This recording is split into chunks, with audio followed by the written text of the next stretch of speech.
First up, Pastor Steve Ferris from First Baptist Church. Would you like to lead us in prayer, sir?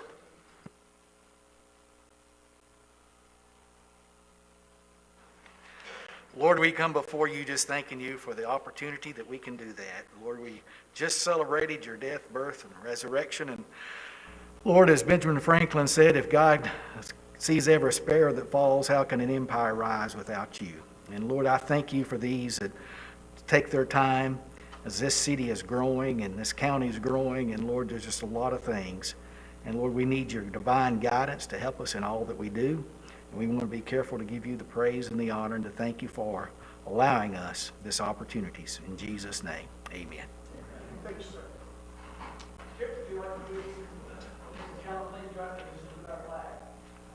Allegiance to the flag of the United States of America, to the republic for which it stands, one nation, under God, indivisible, with liberty and justice for all. Thank you, sir.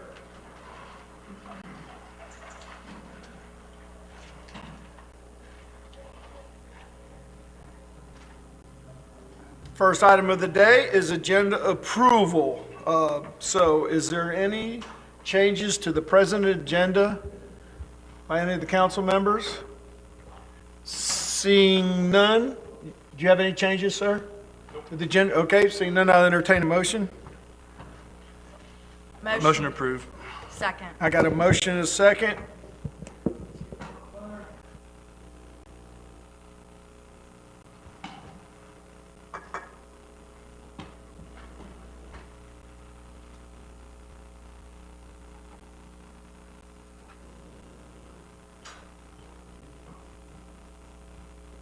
Ayes have it, so moved.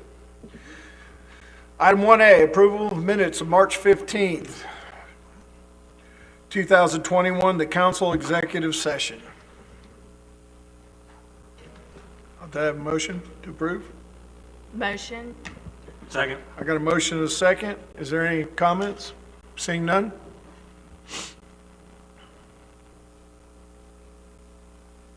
Vote is unanimous, so moved. Item 1B, approval of minutes of February 16, 2021, the regular city council meeting. Second. I have a motion and a second. No further comment. We'll vote. Ayes have it, unanimous, so moved. Up first, under item 2A, funding request from Memo Fitness Foundation. Parker, you going to come up first? Yeah. All right. Now, I know you have a couple speakers here with us today. Honorable Mayor and Council, my name is Parker Destin. I live at 730 Kelly Street. I came to you last meeting and put it on your radar that we would be coming on behalf of the Emerald Coast Fitness Foundation to make a requested capital outlay in the amount of around $25,000, I believe, in support of some programming that is going to be going on over at the swimming pool over here on Commons Boulevard. As many of you guys know, this has been a community asset since it was built with city funding to the tune of about $1.3 million starting around 2005, and it coexisted, it was co-managed with the help of the YMCA until it went bankrupt somewhere around 2015. Luckily for all of us in this community, that asset has been rejuvenated and is under new management with the help of the Emerald Coast Fitness Foundation, who I would like to believe in partnership actually with the city, is basically keeping that asset viable in the black and Sullivan. So without further ado, I will give the floor to the folks behind me who are going to tell you the specifics of the request. I'd hope to believe that this council would continue supporting aquatics and water safety within our city, and would find it long-term also in support of perhaps making this an annualized item during the budget process, so that these one-off times when the foundation needs a little bit of money, we will already have a reliable source of funding and support from the city, and that process will be in the future. But tonight, I'll give you the floor to Brad Kale and Kathy Heapy, who are board members from the Emerald Coast Fitness Foundation. I appreciate your time.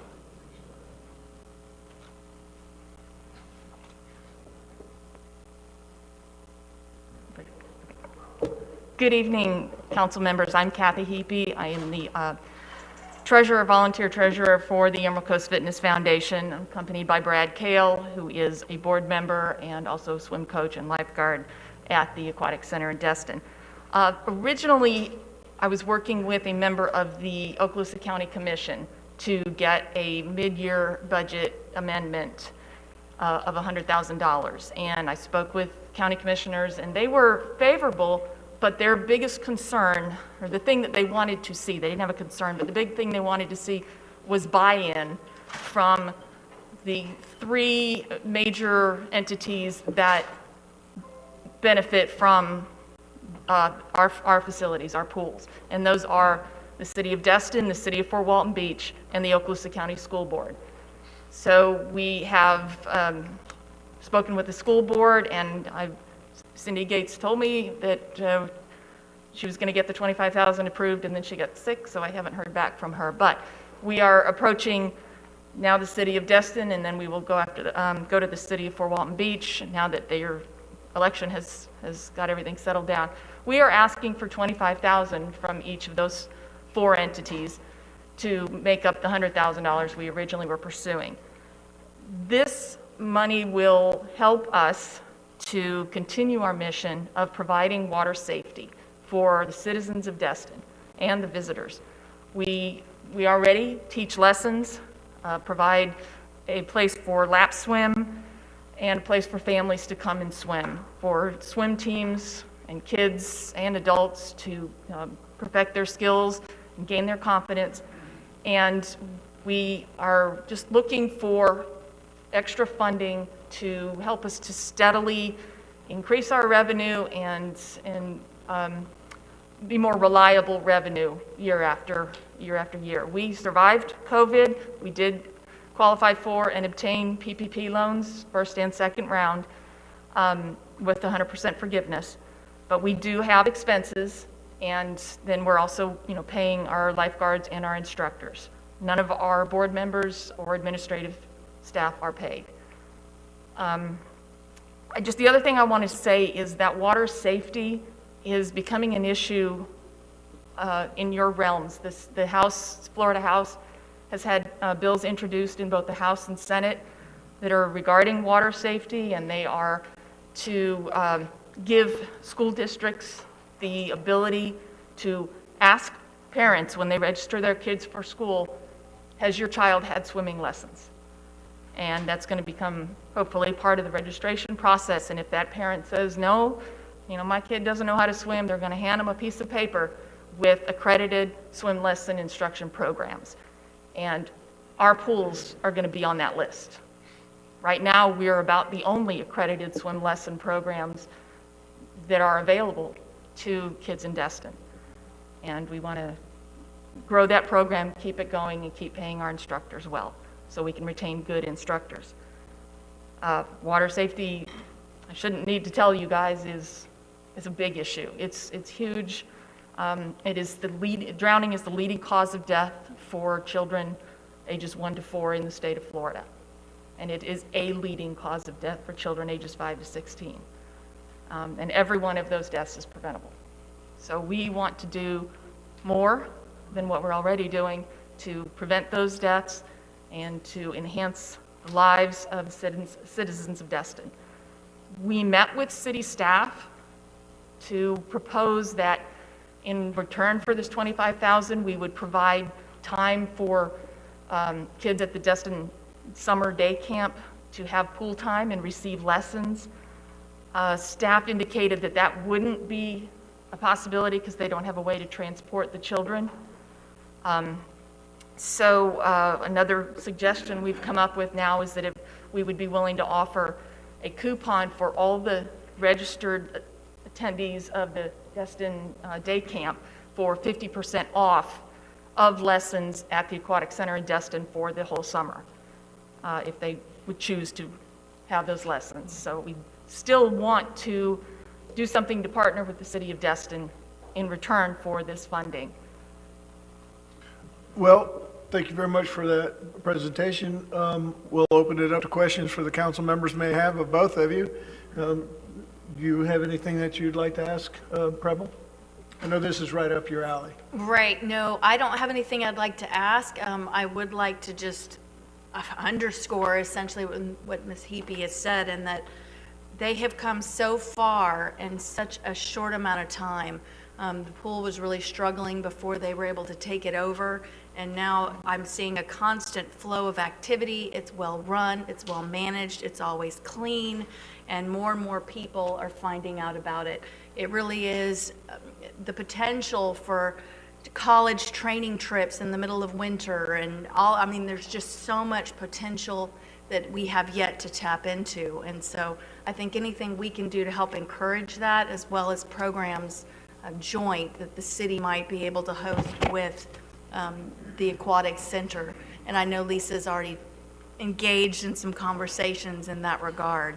I know the school is also going to be working with them as well, and coming up with some sort of partnership ideas as well. Mr. Braden? Thank you, Mayor. This is kind of a tough one for me because I'm always a sucker for the kids. I mean, if the kids are involved, I'm all for it, helping them out. But for some reason, I'm struggling with this one because we've put so much into this, and it gets to a point where I feel like I'm throwing good money after bad. So I guess my biggest question is when will it become sustainable on its own and not come for help anymore? Well, I think in regards to when it'll be sustainable, I think that answer is now. If you've been a part of a nonprofit like ours in the past, and I've been a part of several, what I've always seen as sustainability for a nonprofit is your income is there to cover your fixed costs, which ours is. We're covering the cost of the building, we're covering the cost of the grounds, we're covering the cost of the staff. In order for us to do anything over and above that, in order for us to improve infrastructure, in order for us to improve the facility, then we have to raise money. And we've been successful at doing that. We raised almost $50,000 to put in a geothermal. That aquatic facility now is probably one of the most green-friendly aquatic facilities in the country, and that's because of the fundraising that we've been able to do privately.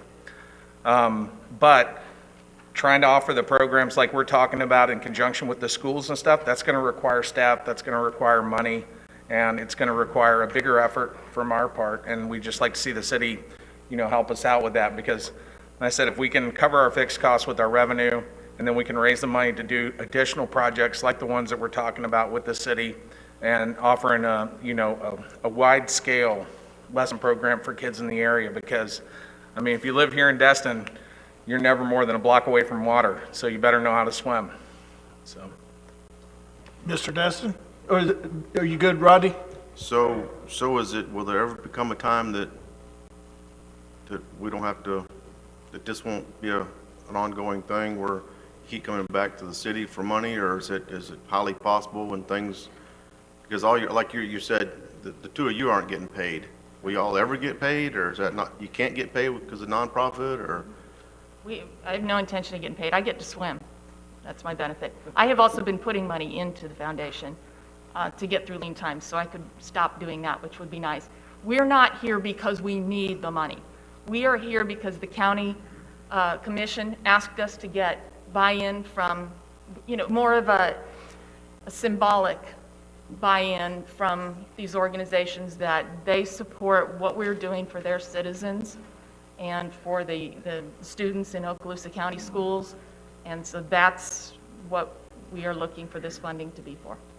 Almost like a return on an investment. Yeah, go ahead, Parker. Well, and to answer Councilmember Braden's question very, very directly, he has a good point, because when is it going to be completely in the black, and you'll never. The problem is, as a facility, if you think about swimming pools in the United States, almost none of them are freestanding alone and owned by private organizations, because pools don't make money.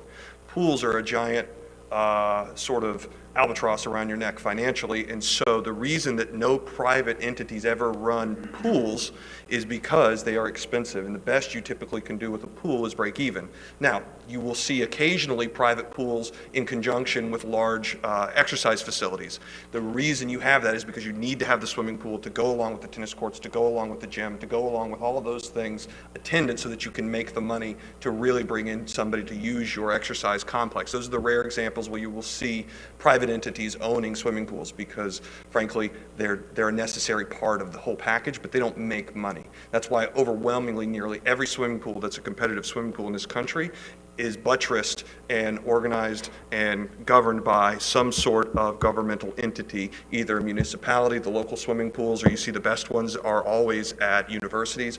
And the reason for that is because they're expensive, and you need public money behind them to get them to stay semi-viable and semi-solvent. And you always are going to be close to only getting past break even. And so you need this partnership with local entities to keep those facilities around, because clearly all of us know that there are public benefits to having these facilities where you can teach kids how to swim. You can bring in competition swimming, which brings in economic activity through through all of the swim meets and everybody who comes and competes against each other. And so the goal here is to find a partnership, a true partnership between the city and the Fitness Foundation that will go in perpetuity, so that, frankly, no, I don't think there's going to be a time where that pool by itself will make a lot of money for itself, because pools just don't make tons of money. The best case scenario is what we've got right here, which is if we wanted a pool in the city of Destin for all of our constituents, which we I think all do and did at one point, the only way that would happen is if the city ran it and owned it. And the city almost went down that road in 2005 and stopped just short of that. And every single year since 2005, somebody else has been having to eat the cost of over $1 million every year to run that facility, so that it wasn't coming out of the general revenue of this city. The city got the best into that deal. Yeah, it had to put the $1.3 million in to help jumpstart and get the facility built, but every single year thereafter, it hasn't been dumping money of any import to be able to keep that thing viable. And so what I'm suggesting is partner with these guys. These guys have run a heck of a good facility. All of us get the benefit from it, and at a very low cost of, it looks to be only about $25,000 that had been asked for over the last several years. And frankly, if you're the city of Destin, you only had to spend $25,000 to have the benefit of a municipal facility in your jurisdiction, then you've hit a home run, frankly, because if you want to have that facility otherwise, you're talking millions of dollars that's going to have to come out of your general revenue. So that was a long way to answer that question. I guess that's what I needed to know was, if that's the case, if it's going to be a partnership, and, it's fair to say that, this is not going to be the last time, but this council needs to know that, because we haven't budgeted for any of this. Sure. None of it, and if it was a partner from the start, then that's what we needed to know 2 or 3 years ago. Sure. What I might and we can understand it more, because, if I'm spending money, I throwed money out last time, then I'm thinking, well, they're doing a great job, there's no doubt about it. Every time you go by there, the place is full. And I'm thinking, well, they're not holding their own, but I had no idea, what you're saying, that, Sure. if pool ain't there to make money. So if it's a partnership, then we need to know that and anticipate them coming back, And what- or budgeting, something throughout the years. What I think the best way to come out of tonight is to think of basically the request for tonight. It's unallocated, and you guys will have to find a way in this year's budget to find the money, because I do believe that they need it. After which point, you can call it a pilot program, you can call it we're going to make an investment, and then we'll come back and get some data from it, see how many kids used the program. How do we make sure that we get more programming if we're going to do this every single year? How do we make sure that the citizens are getting their best bang for the $25,000 that we intend to allocate every year? At which point, at some point, I think probably around July or August, you guys are going to be in the budget process, and I'd hope several of you would probably sponsor some line item from the budget to be able to make sure that within the recreational budget that these guys get an allocation, but it's in exchange for something of value for the constituents that you can believe in and understand that you're getting a value for your money. I got 2 more council members lined up here. When I look at our Parks and Recreation budget, $25,000 is pretty small when you take a look at our budget that we presently have. And this is providing recreation for our community, because all ages use it, as we all know. Mr. Destin. And then Mr. Schmidt, I got you next. Thank you, Mayor. Parker made most of the points that I would have made. I was on the council in 2005 when we allocated this money. We were going to build our own pool and staff it, and it became pretty obvious to us that we didn't have the money to do that. Thank God the YMCA came along, and YMCA said, you give us 1.2 million and we'll staff it. It was a sweetheart deal at the time. We didn't anticipate the YMCA was going to go bankrupt, which is unfortunate, but that's exactly the way we need to look at it. If we can have this pool operating and only cost us $25,000 a year, that's one half of one employee. And if they save one life of a child from drowning, then that's the best $25,000 we ever spent. Mr. Schmidt? Thank you, sir. I appreciate it. Thank you for coming tonight. I appreciate it. And, it is tough, like Councilman Brain was talking about, giving out additional money after it's already been given out. Just a few questions. You mentioned a second ago, Ms. Hebe, that you don't need the money. I guess I'm confused. If you don't need the money, why are we even trying to get $100,000 for some of these things? I guess, what does that mean? Well, we don't need it. In other words, if we don't get this, we will still shut open. down. We will find it another way, and we do earn revenue. And we have other donors and other ways to make money. So, if you all say no, we're not going to, Sure. This isn't shut our preventing you doors. from operating tomorrow because Right. something's not broken. I mean, you're Right. able to We're- still we're run. sustainable. Gotcha. We're sustainable. I was looking through the schedule, different things. I know on your presentation that you sent us, it was very detailed, and I appreciate it. Lots of competitions, swim competitions, middle schools, high schools, lots of those things. Do you all recall or have any information about actual outside of school groups and competitions, sports teams, like how many citizens of Destin do utilize that pool for recreation? I tried to do some figuring. The Coast Aquatics Swim Club that Brad coaches is about 220 athletes. And I think something like 50 or 70. Destin? We're Yeah, about 75 from the city of 75 from the Destin. city of Destin. You, of course, have the Destin Middle School swim team that has 65 kids right now. Then there are, lap swimmers from the city of Destin that I think, well, one thing I do know is that when I looked at our usage over the past few years, 50% of our program participants were Destin residents, as far as best as I could tell from the data we gather. We don't interview everybody and find out if they live exactly in the city limits of Destin. But clearly 50% of the people using our pools are Destin citizens. The rest are either outside of Destin, coming in from other parts of Okaloosa County or even Walton County, and then some are tourists. We sell a weekly membership for $22.50 a week that, especially on Mondays, when new folks get into town for the week here, we sell several of those because people want a place to swim while they're here. Ms. Heapy, I don't want to interrupt you, but just to add, and I know this from working with Destin Beach Safety, the firefighters actually have to use the pool for their training as part of their providing protection services, as does Destin Beach Safety, all the lifeguards, everyone you see out on the beach. They have to use it as well to get their swims in, their training in, to keep them fit and safe for public protection. I saw that mentioned. Fire Do Control they pay? District does donate money to us. So they pay every for the year. use? Yes. Well, they donate money and we allow them to use the pool. They come in our lap swim time and their firefighters qualify, or they're testing the lifeguards. Yeah, a lot of times you'll see 3 fire trucks there. We're not having emergencies. Sure.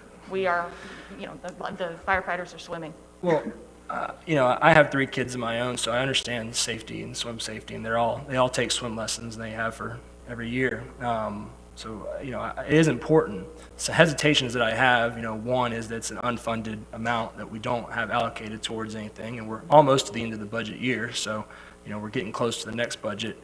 But the other hesitation is outside of competitiveness and groups, schools, and things like that.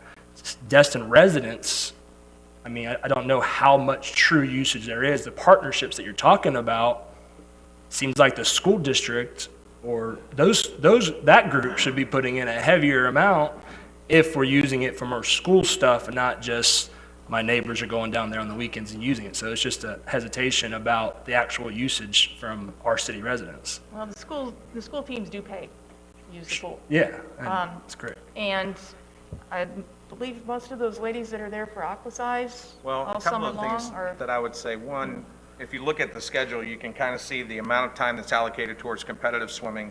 It's probably 3 to 4 hours a day, depending on what type of, like right now, we're during middle school season, so we've got a couple of hours in the afternoon that is devoted to the club team, which is my organization.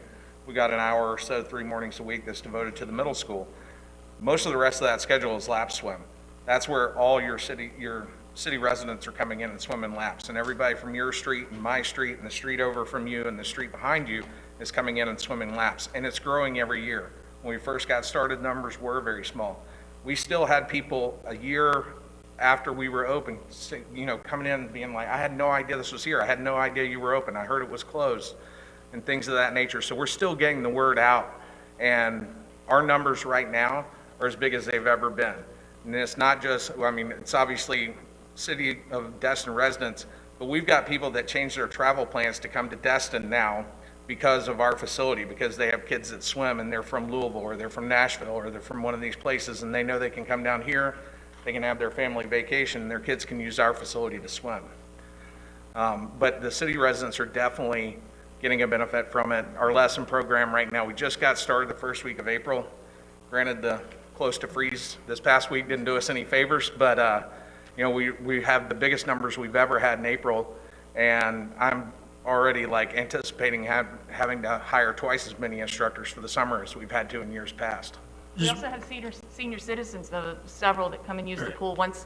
Now that we're getting into the warmer weather, you'll see that the schedule date goes through April 16th, because then we will open up the family pool and our Aquasize group will start, and that is a very dedicated and devoted group, and then they make their own little social circle out of it. So, and part of our commission for being able to rent that property from the Maddie Kelly Arts Foundation is that we serve children and senior citizens. So we definitely. Just one last question, I'm done. Besides the PPP that you mentioned, have y'all looked for other grants and different things that you're applying for and receiving to receive funding for new programs that you're trying to institute in child safety and different things like that?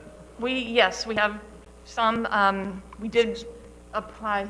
We're going to apply for one from USA Swimming, which they grant money for, especially for teaching underserved communities, for teaching swim lessons in underserved communities. So we're going to be partnering with an organization that serves underserved communities. We also applied for and received a $60,000 grant from a private foundation that gave us the money to put the solar panels on the roof to, again, help conserve energy and make our facility more green. And we will probably get another one of those grants in a couple of years. We've applied with Impact 100 a couple of times. Our main problem with Impact 100 is that we don't focus on broken people. So when it comes down to the vote by the members, the heartstrings are pulled by other causes that are seem far more needy. But we've made a couple of really nice presentations to them. So we have applied for other grants, and the suggestion came to get money from the county, so that's where we got here. I appreciate y'all's time, your presentation, and thank you very much. Thank you. Thank you. I'd like to make a motion, just to clarify, I'm not sure.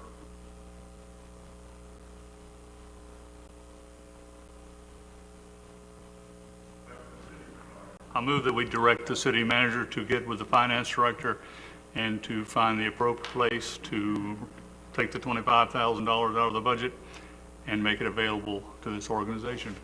I got a Second. motion. Do I have a second? Second. I have a second. I think everybody's asked everyone all the questions they need to ask, so if there's no other further comments, I will go ahead and take. Go ahead, Mr. Braden. Are we going to give them the $25,000 even though Fort Walton and the county and all the other agencies don't donate? I think so, yes. Yep, we anticipate them following suit.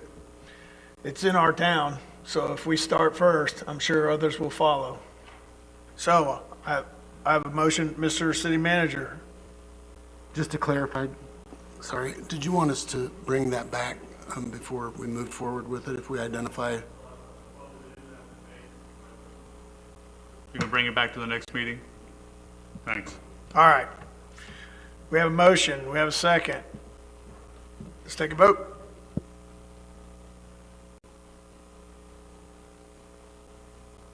Ayes have it, so moved.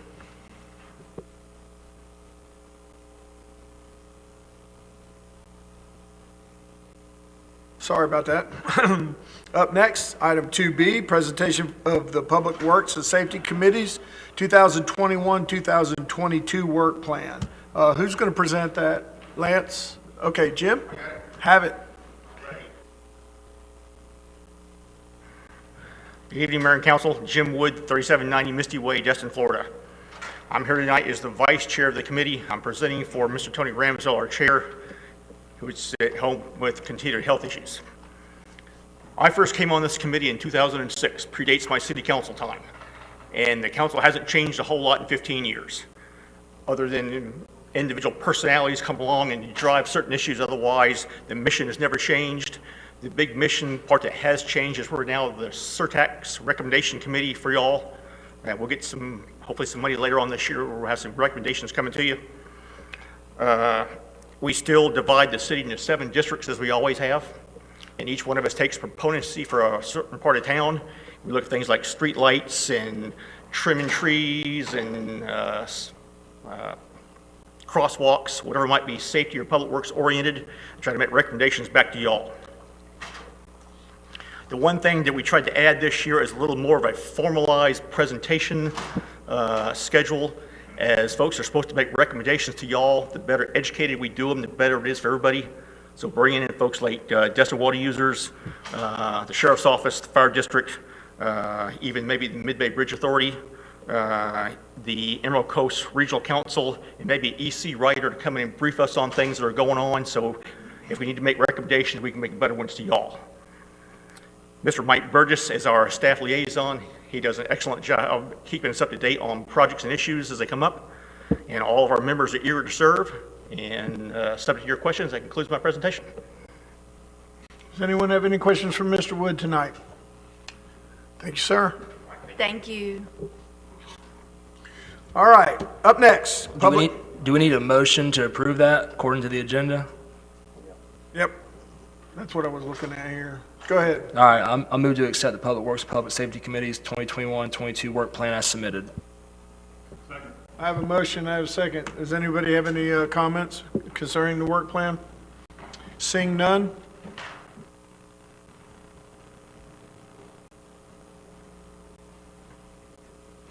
The vote is unanimous, so moved. Now up is item 3, which is public comments on the agenda items that are not public hearings, and we do have some public hearings tonight. In any matter that's not on the agenda, each person will have 3 minutes. At about 2:45 into your comments, I'll ask you to wrap up your thoughts. And then when you do come up, just state your name and your address.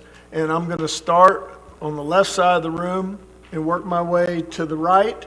Then I'll check and see if there's anybody that has any comments on the webinar. And then finally with Ray, our city clerk, if he has any texts or emails concerning comments that need to be made.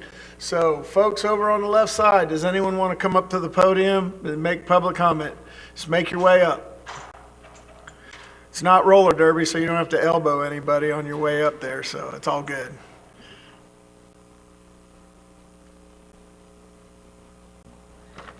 Greg Fisher, 1242 Emerald Bay Drive. I just came here to give a coalition, Water Sport Coalition update. It's been a while since I've been to a council. I'm sure you're enjoying your slower meetings without us water sport folks, keeping here until midnight.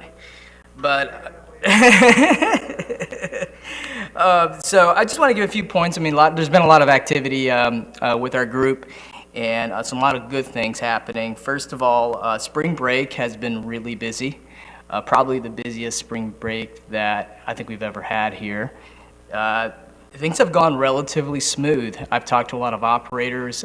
They came to this season more cautious, and I have not heard of any major incidents. Obviously, there's always, the minor things that happen every year, but everyone's doing well, doing well. We just can't find any employees, which everyone is probably hearing that around town. We had a March 16th law enforcement meeting with the liveries. We had about a third of the operators show up in Okaloosa County, and it went really well. I've had a lot of phone calls from operators that were really encouraged, meeting with FWC, Coast Guard. We had both police departments, Fort Walton Beach and Okaloosa County Sheriff's Office. And we just had a lot of meet and greet and got to talk about some great ideas that some of the operators have. I actually saw other operators adopting some of the things that we discussed at that meeting. So if you're asking about is safety improving, I believe so. I think operators are talking to each other a lot more than they have in the past. And it has a lot to do, I think, with us organizing with the coalition. So the other thing is we secured funding from the CVB of $6,000 for these navigational safety videos. And what the videos are, just to clarify, they are videos that can be used for anybody boating here. They talk about the marine life, they talk about the waterways, they talk about what the signs mean, just an overall just boating navigation general overview. And they will hopefully be distributing these through marketing, social media ads. I know that we plan on doing some of that as well, putting it on YouTube. So this is not just for people renting things, it's just for anybody bringing a boat down here. Even locals, I think, would benefit from these videos. We have a world-renowned, I would say, travel producer making these videos, so they're not going to be the typical boring, ones that you might see online somewhere. They're going to be fun and exciting. People are going to be engaged, I believe, once they watch these. We are going to be looking for funding for the rental operation videos, and I think it's on the Dr. Ramswell agenda at the end. I won't be here, but these videos, again, are not just going to be used for liveries, but people from out of state coming down here and bringing their boats. I would encourage the city to, once these videos are produced, to put signage down at boat ramps, just to show people that, hey, you can scan it with your phone and it'll look good. We joined the Destin Fort Walton Beach Chamber, and just a reminder, Billy Bowleg's on May 1st this year, so there's going to be some increased boating traffic. So we should let everyone know Thank you, about Greg. that. Thank you. Appreciate it. Sure you don't want to stick around till 11? Marcy, come on up.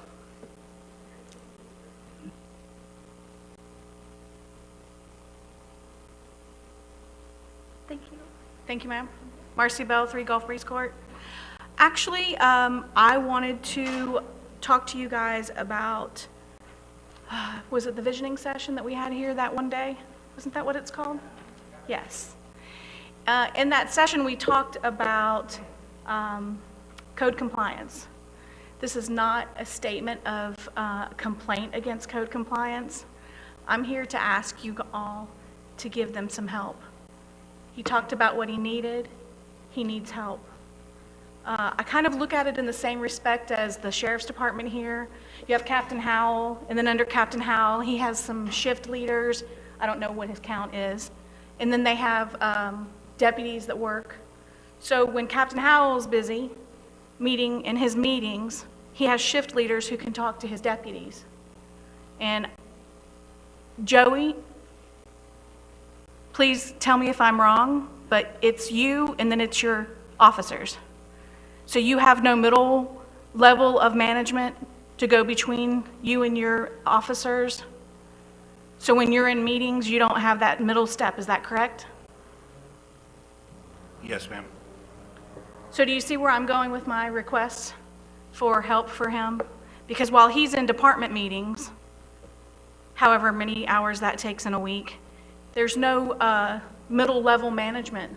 So when those officers need a question answered, He's in a meeting. I'm not saying he doesn't answer their call, but I'm just asking you guys to really take into consideration that for the safety and well-being of the citizens and the visitors here, code compliance, I believe, is probably pretty overwhelmed. I know I contact them quite often, and I can't be the only person in town that does that. So I just wanted to ask you guys to maybe talk about that tonight and address that. If you could, I'd appreciate it. Thank you. Thank you, Ms. Bell. Anyone else over here from the left side of the room that would like to come up? Okay, I'm going to work my way to the center of the room. So does anybody have anyone that would like to come up to the podium and make public comment? Don't jump up here all at once. Anybody in the right side of the room? Seeing none? Got anybody? No, no, no. Nope. How about you, Ray? No comments. At this moment, I am going to close this part of public comment and remind everyone that if they can tough it out and stay to the very end, that you'll have another opportunity. So I'm closing this portion. So we'll move on. Mr. City Manager. Thank you, Mr. Mayor and members of council. Item 4A is the Land Development Code update, and staff is seeking approval of the proposed Land Development Code update scope of work and the contract with 3TP Ventures LLC to furnish professional planning services to the city in an amount not to exceed $90,000, which is budgeted. I can tell you that when Mr. Zanguzzi came on board, one of the first tasks he was given was to get our maps aligned, and then after he got those aligned, get the land development code and the comprehensive plan aligned so that the staff have good direction on how to proceed, and they've got a good playbook to go by. He's at the point now where he's ready to update that, and we're asking for your support to allow us to use one of our continuing services contractors to help us accomplish that, and I will turn it over to Mr. Zanguzzi. I'll move we approve, Mayor. I have a motion, Second. and I have a second. Any comments? Seeing none.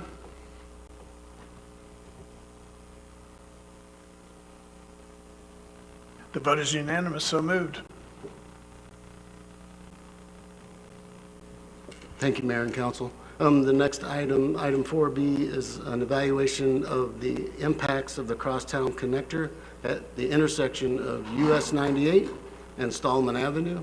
This is a two-part item where we will receive an update from Volkert Incorporated, who we tasked with coming up with some options of how this council can tell FDOT how they want that intersection to look when they come to us and ask about the upcoming PD&E study that they will be performing. In addition, Lewis has had his staff review other surveys and studies done for that intersection and offer some explanations and some insight into those. So I will turn it over to Lewis and his crew. Take it away, sir.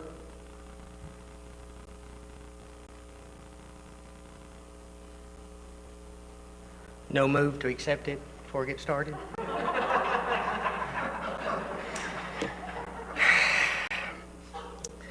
I'm Don Smith, city engineer. I live in Suite 5, my wife says, fourth door on the left there, so you can find me just about any time. Do got quite a bit to cover tonight, so I'll move on. But I figure a laugh now would be help maybe later on remember that when we get down toward the end. City Council has asked staff to evaluate the Stallman 98 intersection. I think this is a new problem, right? Highway 98 is a four-lane highway, as you know, at this section. It is a urban principal arterial. Speed limit's 35. The average annual daily traffic is 44,000. So don't worry about what the AADT means. It's just a lot. Stallman Avenue is a two-lane highway, urban major collector. Speed limit's 20 miles an hour, and the AADT is 4,000 vehicles per day. So 44,000 vehicles per day on average on 98, 4,000 vehicles per day come to the intersection at Stallman Avenue. So as part of this ongoing effort, we have had Volkert to do a study, which they presented in September of last year, if I'm not mistaken. I don't remember exactly what the day was, but they have come back to us to give us any final observations. So they won't spend a lot of time on what you had already seen in September, but make final observations on their final product. So Matt, if we can we get them up and running?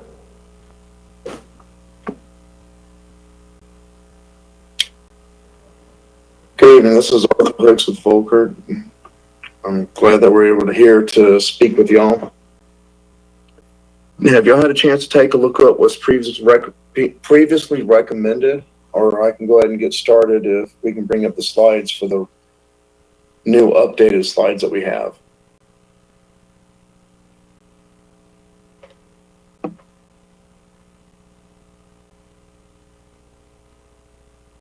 Can you see the slides?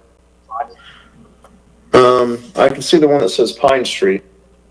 Oh, you're on the wrong one.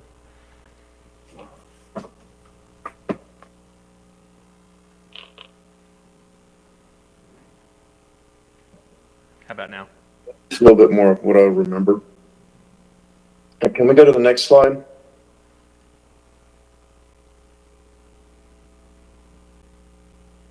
Okay, so we're still looking at the slides from the previous study that we did, or the previous presentation.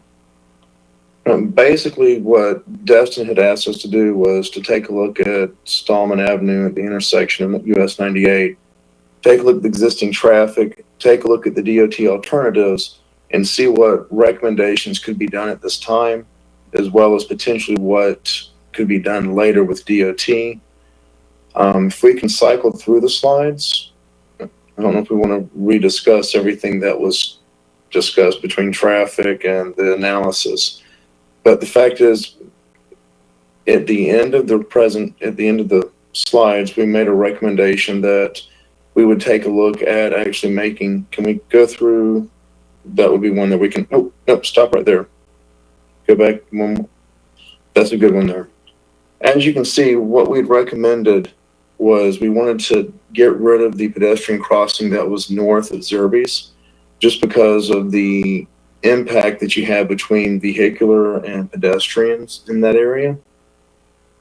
As well as we wanted to add a right turn lane, and then what would be a dual left and through into the development to the south, as well as a left. And the reasoning for this was we were trying to minimize any impacts that would occur to US 98, so that we would not be able to impact the traffic capacity along 98, as well as we did not want to impact the right-of-way, because we were looking for a recommendation at this time that Destin could do and move forward without DOT in the event that the PD&E study took a prolonged period of time. And that's the recommendation that we moved forward with that Destin had asked for. Are there any questions? Because I know some of y'all were not part of the council at that time. Is there anything that we can go over right now? Any questions, please? Where's the property coming from for the extra lane on Stallman? What we were looking at is we did not want to touch Whataburger, and we were going to minimize the traffic lane widths. At this time, I think we were looking at 10-foot widths, if I remember correctly. There would have to be some adjustment of the sidewalk width in those locations, and you would impact the stormwater pond that is there at the community center, and that's something we would have to look at. And there'd be no impact for, say, for the right turn and right out along Zerby's. That would actually fit within the existing right-of-way. The gas station, it would be adjustment of sidewalk. Okay, my next question is, what was the traffic count that warrants 2 left turns, or is that just adding a left turn in the middle lane? It was making a combination of a left turn and middle lane. And Manny, are you on the line? I'm sorry? Yes, I'm on. So the reason that there's dual lefts there is to minimize the amount of time that Stallman needs as far as intersection timing. That was a way to mitigate the congestion on the southbound movement. Is there that much traffic turning left eastbound off of Stallman? There's not a ton, but with dual lefts, you minimize the amount of time you need, the amount of green time needed for Stallman movement. And the problem here is the capacity along US 98. US 98's pretty much at capacity, so the way to minimize any, to get some additional capacity at the intersection, we looked at adding a lane for the southbound movement. Why wouldn't it be dual rights instead of dual lefts? But based on our traffic counts collected, the right turn movement operated at an acceptable level of service with the single lane proposed configuration there. And we're not anticipating any more traffic when the connector is completed? There is some traffic, anticipated increase in traffic with the connector, but not anything to change. Based on what we've looked at, we don't anticipate it to increase a whole lot here. All right, thank you. Mr. Destin. Thank you, Mayor. And while I certainly concur with a couple of their recommendations, the change at Derby, the turn out of Stallman, and even the pedestrian crossover, those are all things that we can do, that we should have done quite a long time ago. And I think even the price tag for the overpass is probably within our reach. But I'm truly astounded by their conclusions that Crosstown Connector completion will have no effect on Stallman Avenue. And the reasons are even more astounding. The first one is that the Crosstown Connector is already in existence. If it's in existence, what in the world are we doing spending $12 to $15 million building the Crosstown Connector? The second conclusion is that that the intersection is already operating at a level F, which for those of you not familiar, that stands for failed, and that we couldn't possibly make it worse. That statement is another one that astounds me. The fact is that I heard those statements, or some very similar, when they made, not this group, but traffic engineers made the presentation for Emerald Grand and said it would have absolutely no impact on the Stallman intersection. So to make those assumptions, even a layman such as myself can go out to Commons Drive on any summer afternoon and see the traffic backed up from the Airport Road intersection all the way to the Danny Werfel intersection through all the roundabouts, and come to the conclusion that if you reroute that back onto our Crosstown Connector, we will definitely have an impact on Stallman. Now, there are some ways to mitigate, and the suggestions they've made are good ones. Another suggestion that we need to consider, and I'll be making a motion after this presentation, for us to do is to turn our Crosstown Connector into a true multimodal corridor by installing a real multimodal pathway in our 91 feet, by taking another suggestion that they had about a linear park through the old campground, move the right-of-way over to one side, turn the rest of the campground into a linear park as part of our multimodal. All of those are things that we can do right now and improve this project tremendously. And what we need to do, and as I say, I'll make a motion later to have staff set up a workshop so that we can kick those ideas around. Another thing that I'd point out is I took one of my semi-annual trips to 30A yesterday. I just like to go see what they're doing. And they have a true multimodal transportation network all the way down 30A. They have large pathways where people are bicycling and walking by the hundreds, if not thousands. And that's all attributable to the fact that they've slowed the traffic down. Every intersection has a stop sign. Every pedestrian crosswalk has a stop sign that says stop for pedestrians, and there are literally 20 or 30 of them down 30A. I lost count of the pedestrians that have speed bumps on either side, so we can turn this Crosstown connector into something that we really would be proud of and will actually function as a Crosstown connector, and we need to be working on that in a very quick, timely fashion so we can move forward. Thanks. Mr. Mayor, Council, if I might. Go ahead. Suggest that we let Volkert finish. I know Councilman Destin there, some of the comments you made were addressed to me, not Volkert. So, yeah, well, it gets mixed up. So, me being your favorite engineer, if we go ahead and get through and then maybe save the questions at the end so we don't mix the two too much, is that okay? Yes. Mr. King, did Thank you, Don. You're good? Okay, go ahead. All right, thank you, Don. When we were tasked with this, we were instructed to take a look at Stallman Avenue without the Crosstown connector. For our previous meetings, it was asked for us to go back and take a look at the impact the Crosstown connector would have on this. And we did have a chance to take a look at the traffic study that was completed before. And with the recommendations we have for what the city could do at this time, this is what would be recommended. Yes, when DOT comes along later on, there are other recommendations. One would have been the realignment as well as turn lanes on this intersection. We were looking for what the city could do at this time, and that's what we came up with. I mean, the biggest thing would have been removing the pedestrians from this roadway so that you don't have the conflicts, not just for safety, but so that you don't have impact for capacity along the roadway. One of the things, if we can move through the slides, we can go back into the pedestrian overpass or underpass, because the underpass was the big one that everybody wanted us to take a look at. And from the recommendation and from the geotech that we have, the underpass would be something. This is the overpass slide here. And we did find that there were multiple locations where you could minimize any impact or right-of-way to be able to do a pedestrian overpass. And that would allow you to remove some of the pedestrians along this corridor and minimize the impacts to traffic.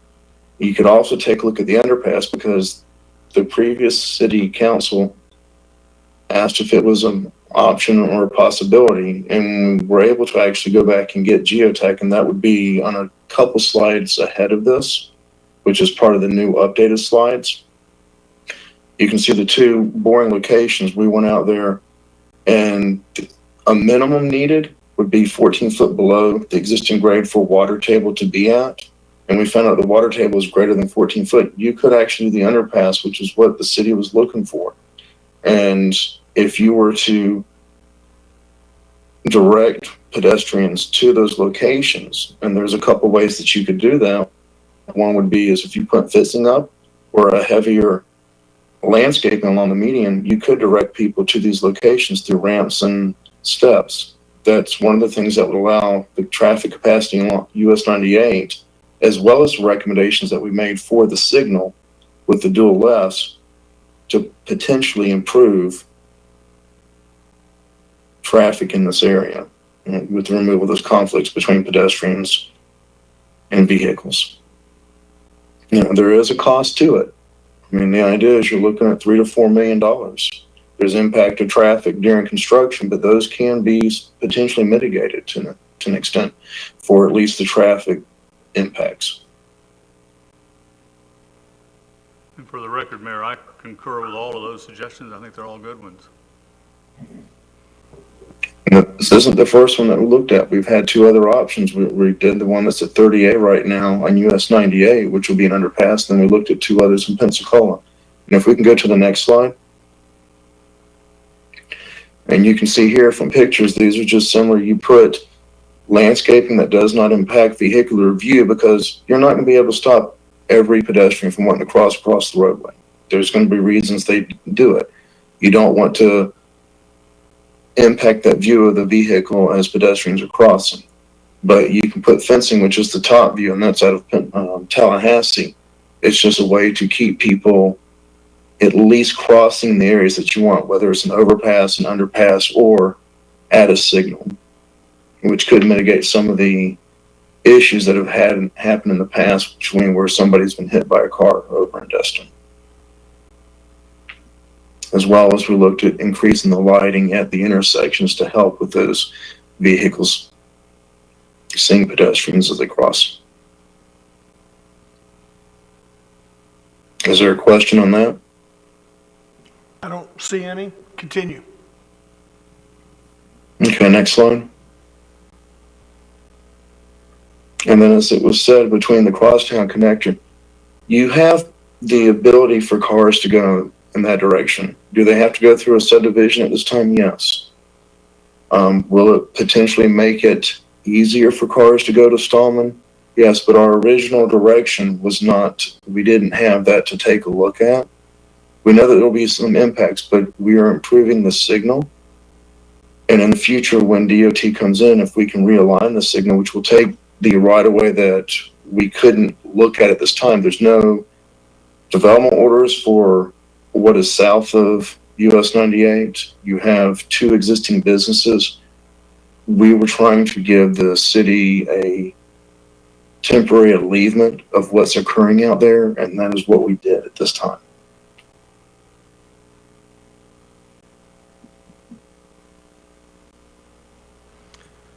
Okay, if I can get Matt to switch over, it's okay.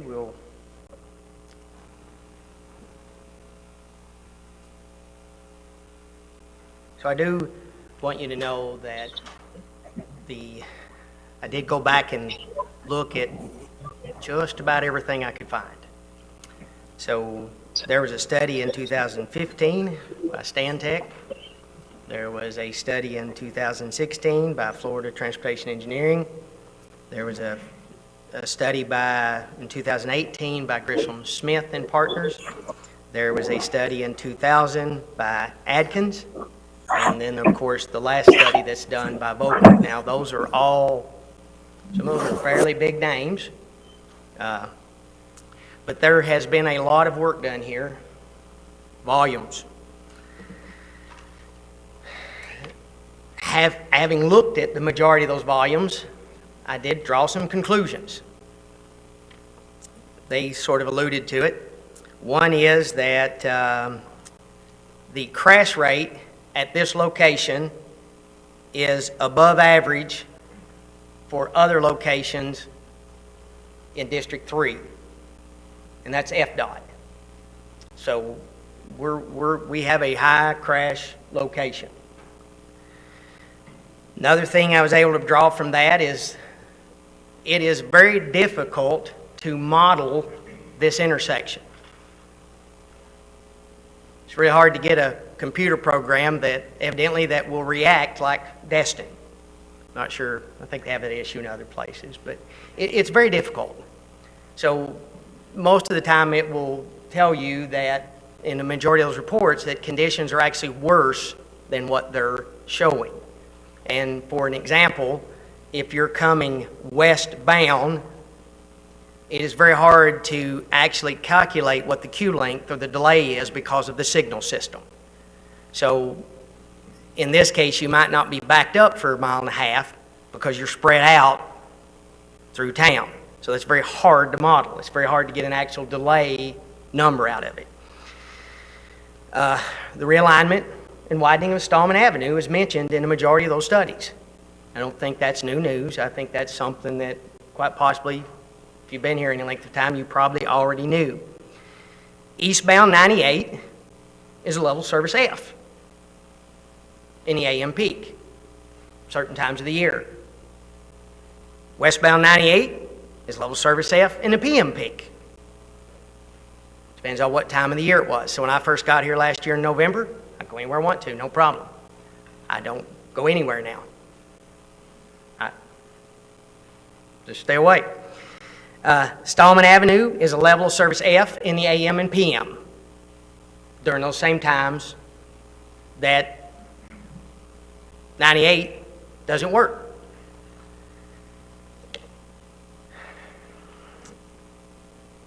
And now, as I have put, we were here to look at the impacts of the Crosstown connector on Stallman Avenue. and I do assert that it is unlikely that the two-lane section of the Crosstown connector is very unlikely to have a significant impact on the 98 Stallman intersection. One, because the Crosstown connector does already exist. So the question would be, is by us improving a third of a mile of that roadway, you still got to go Legion, you still got to go Azalea, will that make people want to take that section of roadway that much more? I don't have a formula for that. So, without improvement to Legion or Azalea Drive, an increase in traffic would not be anticipated. You would not anticipate a significant volume increase. Notice I say anticipate, unlikely, in other terms, because there is no guarantees. When I say the level of service at Stallman during those times is a level of service F, that does sort of keep people from going there. I like Lewis's analogy as we were talking the other day. It's kind of like water. It takes a path of least resistance. So if we did make Stallman really good, I suspect we'd very likely not notice it much because there's people waiting to get there that are now going other routes. During peak times, the limiting factor is not Stallman. It's 98.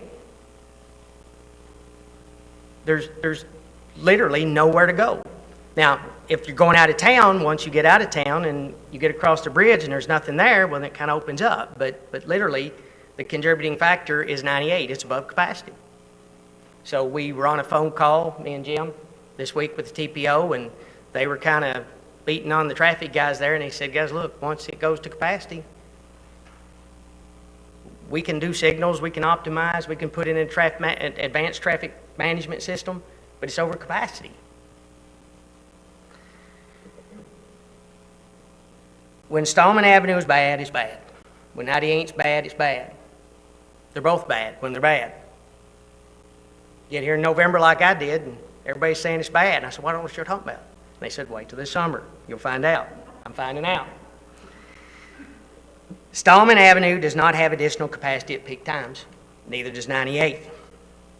Now, why do the Crosstown connector? One, the folks on Legion Drive definitely would say, build that section of Crosstown connector. They're complaining right now. It will improve the aesthetics and livability and can serve as a focal point for rejuvenation and redevelopment of the area, especially considering the linear part. And so, Councilman Destin, I really appreciate your precursor, and I'm very excited about bringing back and showing you all some ideas there very soon. So I've got the conceptuals done.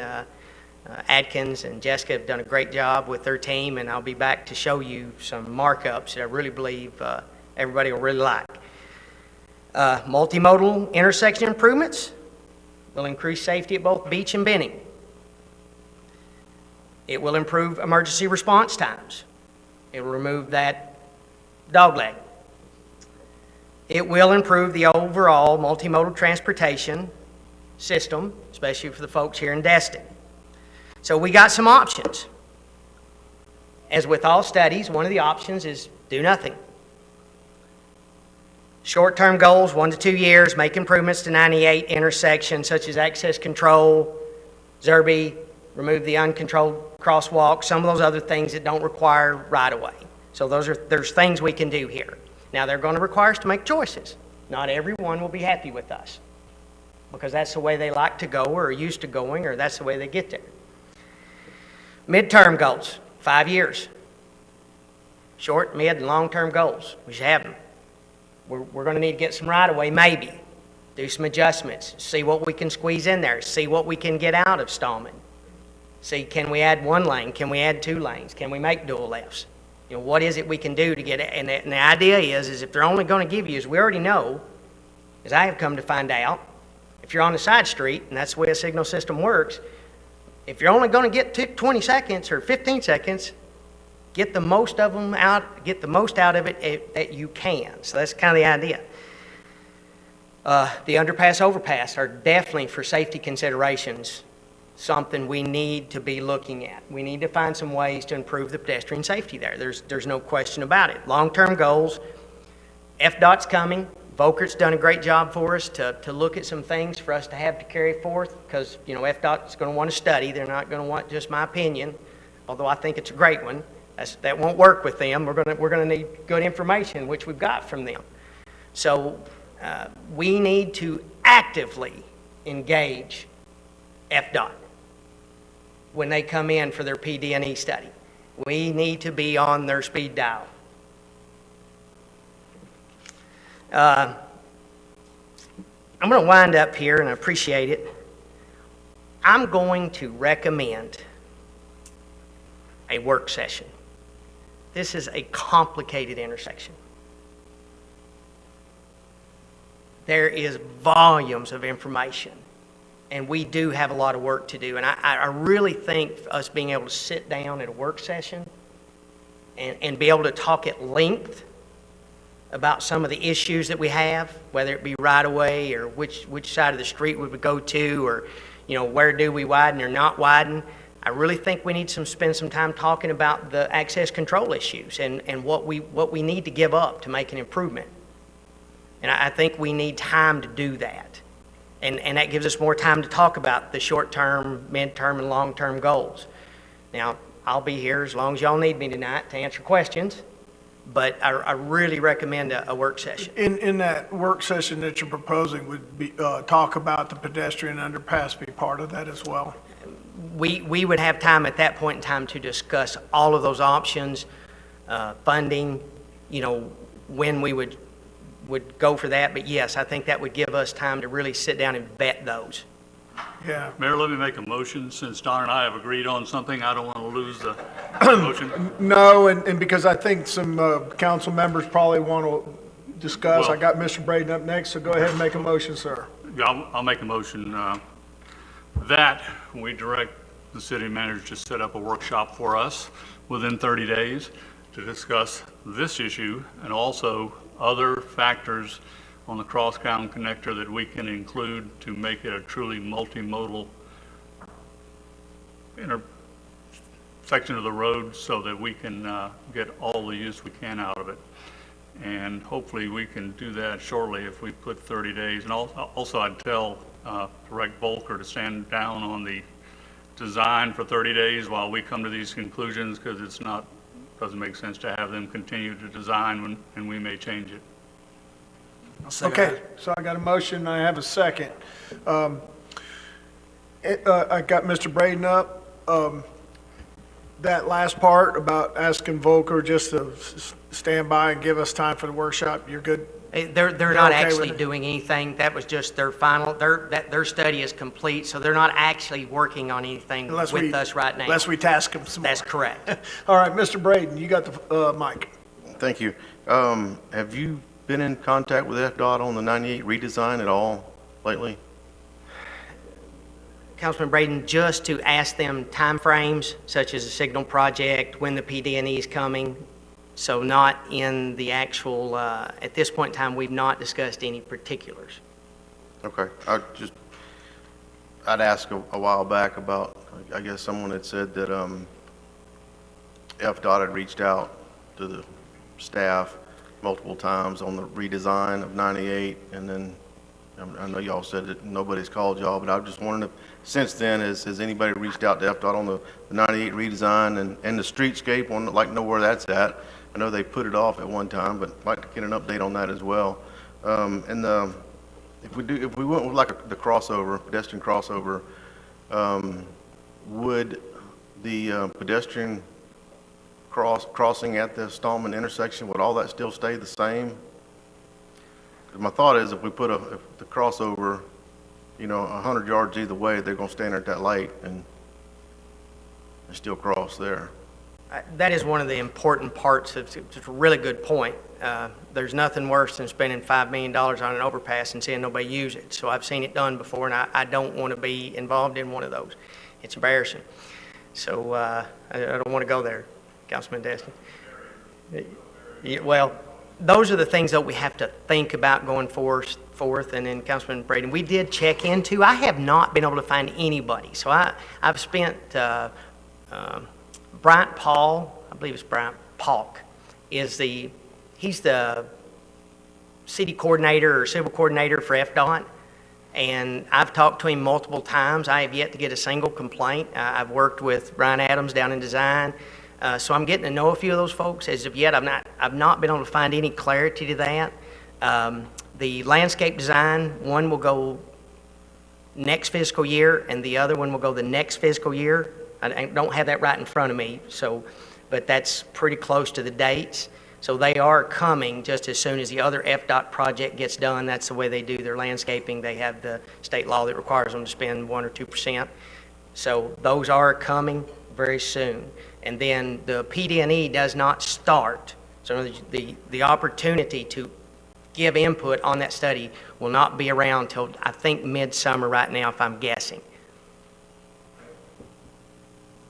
All right, I got the city manager, then Dr. Ramswell. Thank you, Mr. Mayor. I just wanted to clarify Mr. Destin's motion because I think, and I don't want to put words in his mouth, but I think what I was hearing was we want to delay Atkins from continuing on the design work. So if we can add, is it? You clear, sir, on that? Lance, you're good? Yeah, may I ask a question on that? Is the reason that we would slow down on the design because of the linear park?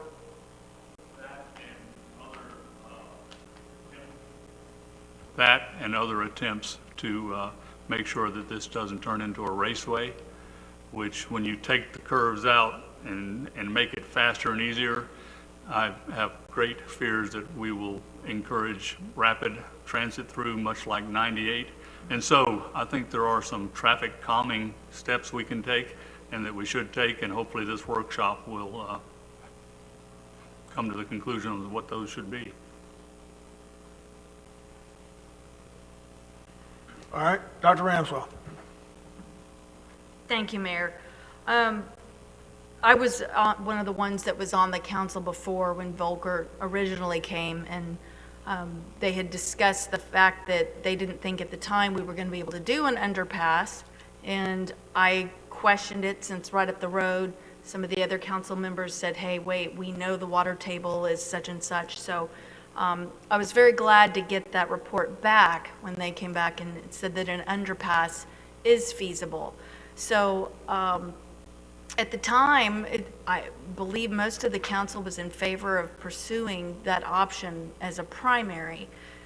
Along with that option, we had talked about one-ways and making Zerby perhaps one-way east or southeast, whatever direction that would be, and some other one-way options that would increase the flow and really facilitate movement in the area.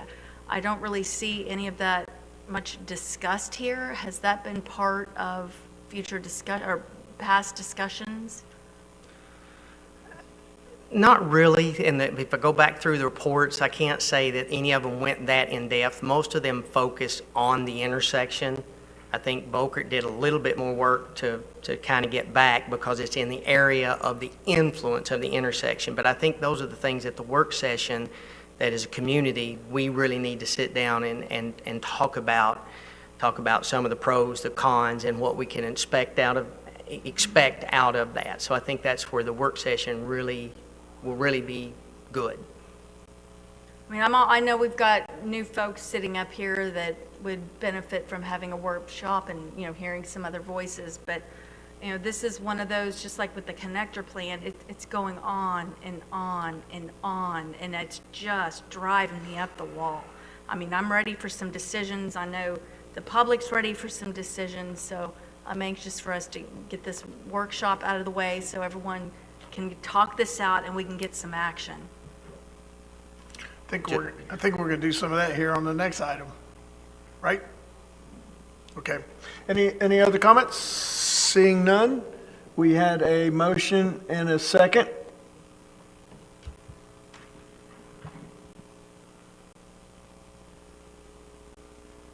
Ayes have it, unanimous, so moved. Sir, you're up again.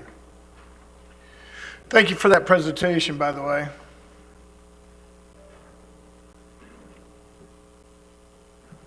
Sorry, Lance, put you on the spot while you guys were communicating there. You're up. Thank you, sir. Item 4C is Resolution 2103, Transportation Regional Incentive Program, also known as the TRIP program. This is a related issue to the item we just talked about because this grant provides funding to acquire the right-of-way we need to complete that final section of the Crosstown connector. And I have Jeff Kozad here to give the update on this, and he's been working closely with FDOT and has some good news on that front. Good evening, Council. Yes, the TRIP agreement is been made available to us through FDOT. It provides $2.7 million for right-of-way acquisition, and it is a matching requirement, so it's a 50% match, which means we would have to spend 2.7 to get 2.7. The good news is they have agreed to allow us to use previous acquisitions that we've made on this project already to count towards that match. And I think the number is about 5.3 million that we've spent previously. And so that on day one of this agreement, that match will be satisfied as long as we are able to properly document the acquisitions we've already made. It's a 2-year agreement. It'll start from the day that it's fully executed, and there is a potential for us to extend that if we need to. And I'd be glad to answer any questions you might have. Does council members have any questions for him? Well, if not, I'll entertain a motion at this time. Skip? I'll make that motion. I move to adopt Resolution 21-03, authorizing the city manager to execute the TRIP agreement with FDOT and amending the city's fiscal year 2021 budget accordingly, and directing the city manager to deliver all necessary documents to the FDOT. I have a motion. Do I have a second? Second. I have a second. Is there any discussion? Seeing, oh, I got some city manager. Yes, thank you. Do we want to add to that motion that the Atkins acquisitions can proceed with that part of the design, because it should not impact the linear trail or anything like that, but that would keep that portion of the project moving forward. Okay. The motion maker agrees to that addition to the motion. The second, do they agree? Yeah. Yes? So, seeing no further discussion?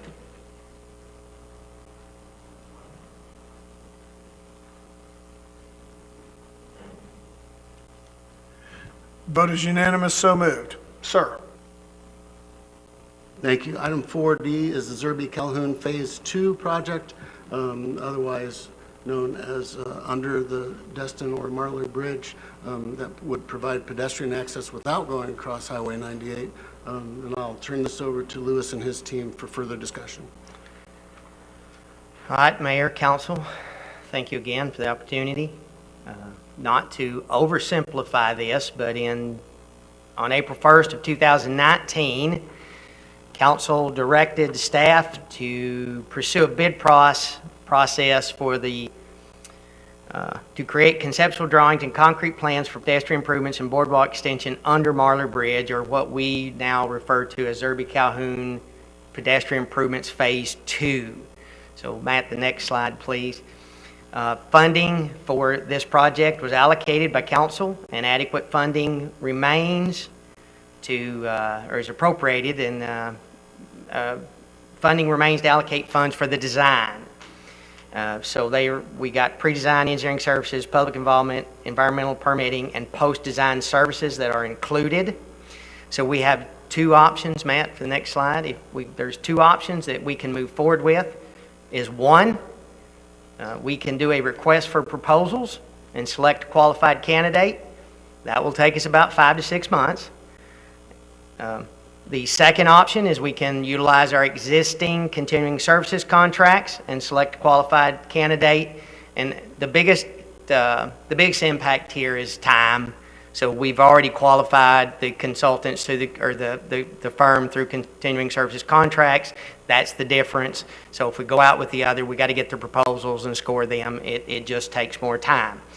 Having said that, what we would ask council do is to approve option 1, which is the RFP process, or option 2, which is to use the continuing services contracts. There you go. I'll entertain a motion for one of those two options. I can make that motion, Mr. Mayor. I move the city council approve option 2 for the Zerby-Calhoun pedestrian improvement phase 2. I have a motion. Do I have a second? Second. And I have a second. First up, Mr. Destin. Just to qualify, after we've gone through the selection process, that comes back to the council for final approval? Yes, sir, that is correct. And then the funding. Yes. And one of the things that I saw in that proposal, professional services, was what the pedestrian underpass they did in Tampa looks like. And that's very simple and very easy. And I think we're in the process of making the Calhoun mixed-use area an overlay district. So this would be a very important aspect, regardless of whether we do an overpass or an underpass over at the Stallman intersection. So I think this all fits hand in glove. I've got Mr. Braden up, then Mr. Destin, and then Mr. Smith. Go ahead, Mr. Braden. Thanks. I don't know if it's a question for now or not, but I noticed on the first phase with the sidewalks that they're not putting in the truncated dome mats, or I guess that's what they're going to put in, are the mats, and I saw that's what's in their contract, and didn't know why they weren't putting in what we wanted to put in the rest of the city, the brick pavers. Is that possible to get that done on the next 2 phases? Yeah, we're going to have those cut in at the end. They're just putting the concrete in now. They installed a section today, but we're going to have those ADA panels that we talked about, those cast-in-place panels installed. So I'm just confused on how they're going to cut that concrete and install something without cut marks showing. I will give you a call tomorrow and meet you out there if you like, or I'll get an answer to you tomorrow. How about that? If that's okay. And the panels, can you give me an idea real quick what the panel is? I'm sorry. It's a cast-in-place product. It's a fiber-reinforced plastic ADA truncated dome panel. They come in various widths. Okay, thank you. So we'll put those in yellow. Mr. Destin. I'll just clarify for me, when you have continuing contractors, and I believe we have 3 firms here, it sounds like it's going to be an accelerated bid process, but we're going to seek proposals from them anyway. Is that correct? So okay. Tell me how it works then. You choose consultants based on their qualifications, which they've already given to us, and I have looked at them already somewhat, and then have an idea of what each of them can perform. But we would actually choose them based on the qualifications that they submitted for their continuing services contract. And you would bring that back to the council? Yes, sir, we can. Not you can or you are? Yes, sir. Yes, sir. What's going to happen is staff will bring back a contract with one of the continuing service contractors, and then if council's dissatisfied with that, then council can reject it and move on. Yeah, well, I've had experience with all of these firms, Baxterville, Donovan, going back to when we incorporated the city, so I've got a pretty good opinion about who's qualified to do what, and so I think we will have some discussion when we come forward with a recommendation.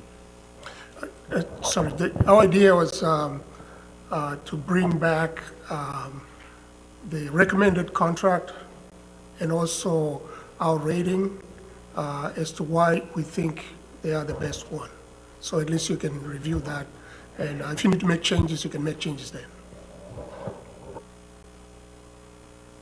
Mr. Smith. Thank you, sir. On my presentation here, I have an option 2A. It looks like it's or select Volker as a continuing service provider. Is this not the updated, is that different than this? I'm just curious. I didn't know if we're already selecting somebody before. I mean, like, who's going to select if we? So that there is an obvious mistake in the submittal. I'm not sure which one you're looking at.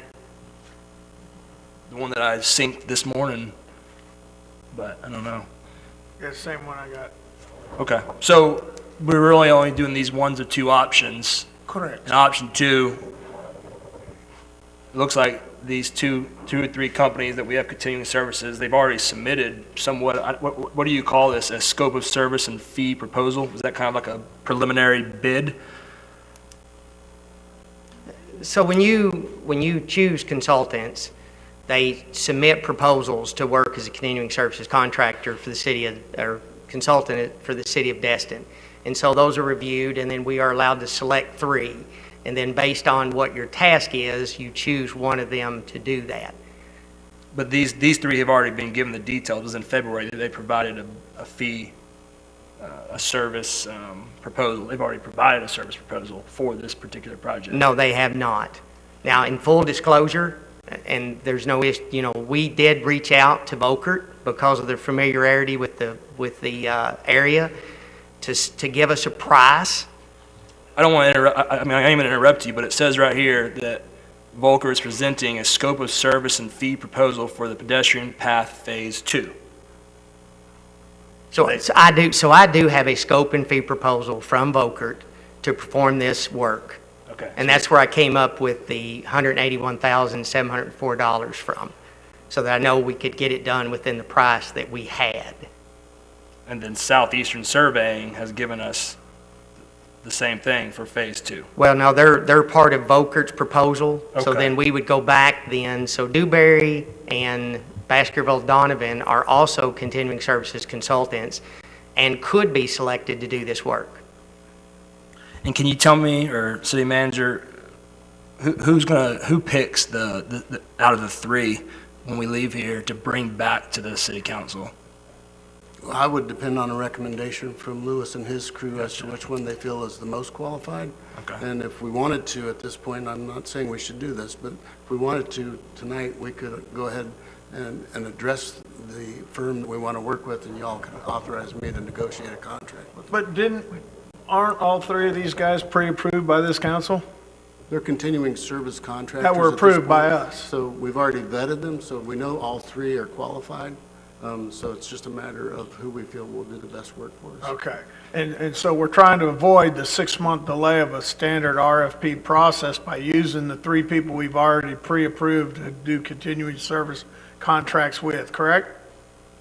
And so that's where I think we rely on the staff to pick one of the 3 to get the job done and bring it back just for our Yeah. final approval. I agree, and that makes sense. That's why we have continuing service contracts. My only issue, though, is that we're already being presented with one of those 3. Right. That's I already saw being that shown here. too. They've already been given the opportunity to present a scope. They've already done all this stuff, Sure. and here we are tonight not even making that Yeah, I decision. I But was just they're already stating giving it that. to us. Yeah, I which was is just kind of stating- frustrating. Yeah, I was No one just else had the stating- opportunity to do that. I was just stating for clarity about the 3 people, not the one they selected. Mr. Destin, I know you want to add to that. Thank you. I did. I would strongly recommend that we get scope of services from the other firm.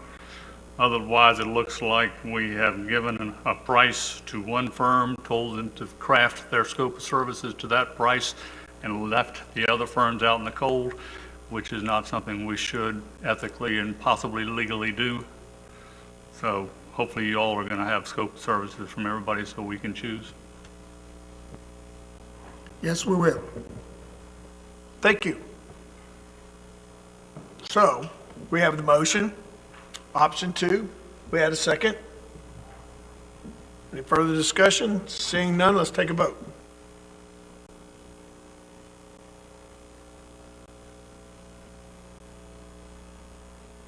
Vote is unanimous, so moved. Thank you, sir. Mr. Mayor and Council, item 4E is an update on the Pine Street safety concerns that Councilmember King brought up at a previous council meeting. And Lewis and his crew have done some homework on this and have brought back some information they'd like to share with the council.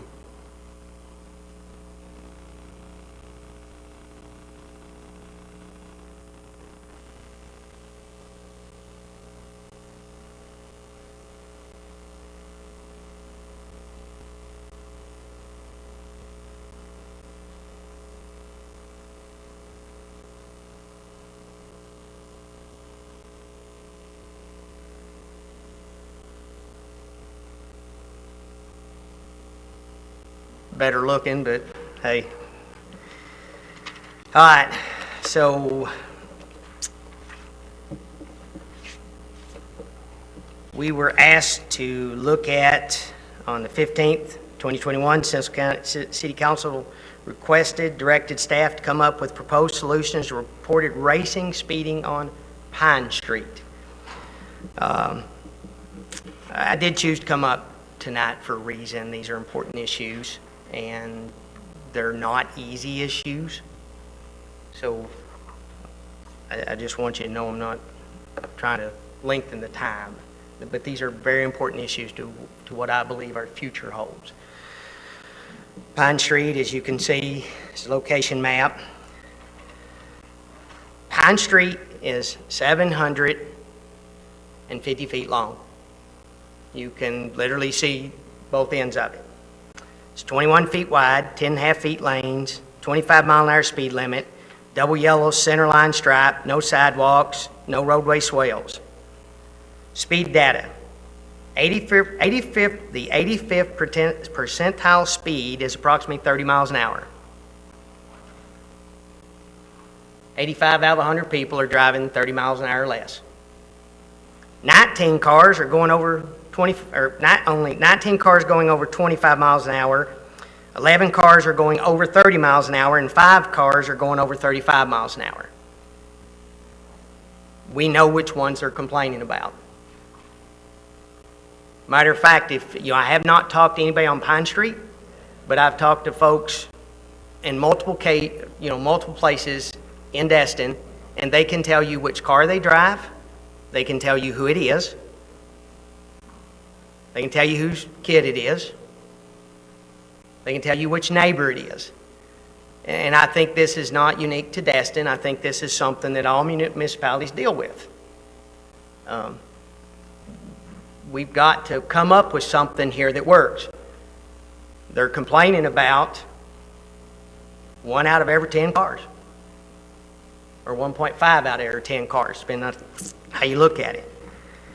So we sit down and we started looking. So option 1, Matt, we could put a speed hump and lower the speed limit to 20 miles an hour. That is an option. That will reduce the speed on Pine Street. Now, what I think is very important here, and I think as we move forward, we really need to think about, is that will reduce speeding on Pine Street, but that will not reduce that 1 out of 10 guy that we're trying to get. I think Captain Howe's back there in the corner. I think he's trying to get him too. It doesn't change behavior. So, yes, we can put a speed hump on Pine Street. I suspect we ought to look at Willow, though. I suspect we ought to look at Forest, because he's not going to quit. He's just going to find a different route.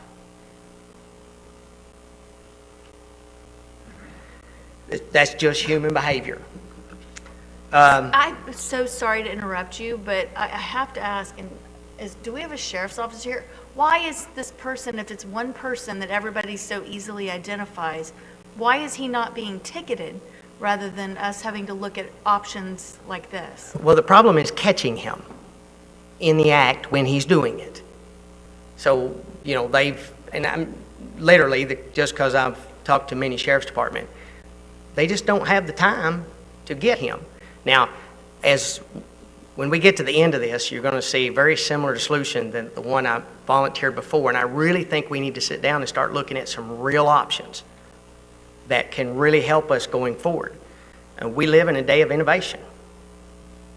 There has got to be something out there that will help us, other than just physically trying to get a man there that don't exist. So I do hear you, and I do think that's part of the equation, the 4 E's, and I will keep saying this, y'all will hear me.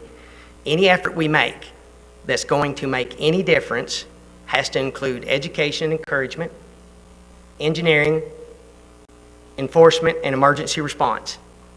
Any effort without all 4 legs of those, just think about a stool. You take one of the legs out, she won't stand up. You know, it's very important that we include those as partners in our ongoing effort. But, you know, speed humps lead to speed humps. Yes, neighborhoods will like them. I don't have any doubt. Now, I'll use an example, though. If you live in Indian Bayou and you live in the first half mile and I put a speed hump every 500 feet and you live in that first half mile, are you going to be okay with them? Sure. If you live at the very end of Indian Bayou West and you've passed over how many, I suspect they won't be very happy with it. So, you know, you've got to think about this as we move forward on how we're going to deal with these. I currently have multiple locations right now that are asking for speed humps. All of them, all of the speed studies I've done so far have all come back very similar. If we use our policy, they won't fit. If we go the other route and start putting them, you know, we have to start thinking about what they're going to look at. Neighborhood street. Is that a neighborhood street? Matt? Is that a neighborhood street? Matt? Is that a neighborhood street? I'll be honest with you, it's really hard to tell the difference between State Highway Florida 20 and Calhoun or Cybert Avenue. Obviously, the speeds are different, right? So then, next picture, Matt. I really think that Pine Street looks a lot similar to this one, if you think about it. I mean, it's extreme, you know. But in general, the idea is I really have grown to appreciate Lewis. He talks about context. You know, what is the context? Hey, we're in this together, partner. What is the context that what do we want people to see? A double yellow line on a 2-lane highway that's straight as an arrow, you can see, and if you were in Texas, the speed limit would be 75 miles an hour. So, you know, what do we, you know, next slide, Matt. You know, the answer to the question is that they're all neighborhoods. Even a drag strip's a neighborhood, but you expect to drag at the drag strip. You know, and I think what we have to do as Destin is to figure out a way to come up with something that says neighborhood to us, that says neighborhood, so that when somebody drives through, they actually want to slow down. And man, if I had the answer for that, I'm about positive right now I could write a book and I could sell it to other municipalities as a 10-step guide. I could probably quit work. I got some ideas. I got plenty of those. Option 2, Matt, please, is traffic calming measures. Traffic calming measures help change behavior. We can consider a one-way section, 10-foot lane widths, although these are just a little over 10. But, you know, one of the advantages of doing a one-lane section is it would give us room to put in multimodal facilities, an 8-foot multi-use path. Now it's starting to look more like a neighborhood, right? Because you see people on the street. You know, interestingly enough, you can't see it in that Pine Street picture, but down on the far end, there's a basketball goal. We still live in a city where people want to be able to put their ball goal out on the street and shoot basketball. I don't know if that's the way we should go or not, or if the expectations are realistic, but if you start talking to folks, that's the expectation. That's sort of what we're dealing with. They remember their neighborhood when you could do that, right? If we put in traffic calming, it really doesn't impact emergency responders. Every time you go over speed hump, 2 seconds. If you go over 10 of them, I don't know. If you're having a heart attack, it makes a difference. The real thing with traffic calming versus speed humps is if you put in the traffic calming, you're not inconveniencing the 9 people who are really trying to do the right thing, who are really trying to obey the law. It does create a healthier and safer neighborhood. Matt, please. So what does a neighborhood look like? That's a traffic circle, it's a possibility. Matt, that looks like a neighborhood. Matt, I think we can really open the book here and be inventive to say, hey, this is our neighborhood. Matt? So having some things there that honestly you just got to drive around, that squeezes you. Matt? Thank you. So this is just an idea. It's a possibility that we could make Pine Street one way. We could put in a multi-use path. We could put in a buffer so that it's separated. We could put in some small chicanes there so that it's not straight. We can kind of make them go left and right a little bit. Just possibilities. That's just, I was able to do that on Windows 3D, whatever it is, and didn't take me too long, but that's just to throw some ideas at. I think that's some of the things we need to think about. So my recommendation, I really strongly believe we need a work session. We need to sit down and use Pine Street. Johnny, appreciate you bringing it up. I think these others is a really good opportunity for us to sit down and say, what are we going to look like going forward? What does a neighborhood look like? What does a neighborhood in Destin look like? What streets should be local? Which streets should be collectors? We need to take more of a holistic approach instead of just these individual things, because although they're a complaint, we can all be rest assured that complaint will be, once we do something good, they'll notice. We're not going to get less complaints. That will grow, especially if we start doing some things that people like. So, I have option 2 here, but I think the decision that I would really encourage us to make tonight is to have a work session, to sit down and start talking about how to approach this problem. I think we have an opportunity, and I'm going to start saying this, to come up with a data-driven system that is community supported and council approved. A data-driven system that's community supported and council approved. I think it has a component of getting those folks out there that are partners engaged, so that they are anyways, and we understand that you all represent them, but I think this could use an added layer. So I really do recommend and would like to see us sit down again and be able to talk about this in depth, to talk about ideas, to take a holistic approach. I've got, for an example, 3rd Street. So there's a complaint there. Well, do we just do 3rd Street? What about 1st and 2nd and Mimosa and 5th and Beach and Benning? That whole area there, we need to look at it as a whole and say, what do we want to do here? What will work for us? What will work for our citizens? What will work for our communities and our neighborhoods? Thank you. Questions? Dr. Ramswell. Thank you. So overall, my thought is this: the more crowded we become, the more traffic that comes in, the more tourists that visit, the more over capacity our streets are going to become, and the more people are going to be trying to find back paths to maneuver and weave and race through to get wherever they're trying to go. So for me, I really want to hear what the rest of the council says. I'd like to see more enforcement.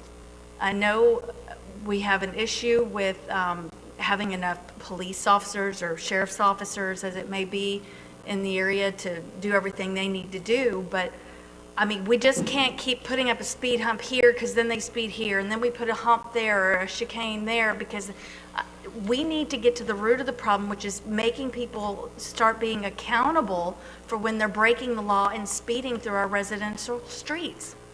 And that's, I mean, I'm sorry, that's just my perspective, but honestly, it kind of burns me up a little bit that we have to look at spending, you know, $50,000 or $100,000 or whatever it may be to try to knock something out when we could have enforcement coming in and doing that for us and teaching a lesson. What do y'all think? I got a few lined up that might want to share some of those thoughts. Are you done, ma'am? Okay, Mr. King? Yeah, thank you, Mr. Mayor, and thanks, Don. This is what, like, way above and beyond what I think the people on Pine Street were looking for. And you know, the easy thing is to say, let's put some speed bumps there, speed humps, you know. And going through your presentation, you know, I went to school in Mobile. We spent some time over in Fairhope, and I don't know if this is in Fairhope, but it looks a lot like it. And you know, Destin streets look more like this drag strip, you know, than they do anything like. And one of the things that's sticking out to me, and I hear what you're saying, Dr. Ramswell, you know, we're spending, millions and millions of dollars to underground the utilities. Maybe the most impactful thing I've seen sitting in this seat was the Photoshop of Destin with the power lines and Destin without the power lines. It's like, this is amazing. And so, you know, and our priorities list are Destin residents, Destin businesses, and then tourism. And, you know, it seems like, I think I'll probably harp on this till the day I die because I'm a real local that's been here my whole life. And it seems like all the way across the board, we push all these things to look prettier and look cooler and better for tourism when all of our back roads look like drag strips. So I don't know, just a thought. But thank you, this is awesome. Ms. Schmidt? Thank you, sir. Dr. Ramswell, I agree with you. You know, it's really unfortunate. I watch people on Main Street, Indian Trail, friends, neighbors, and people I know roll through a stop sign almost every single day rather than actually stop at it. You know, if we could just drive better, it would solve a lot of problems. Unfortunately, I don't ever see us getting to that point. It shouldn't be that hard. It really shouldn't just stop at a stop sign to go slow down back roads when there's kids playing, but there's just always those people. Enforcement's going to be hard, of course. Mr. Don, this is a great presentation.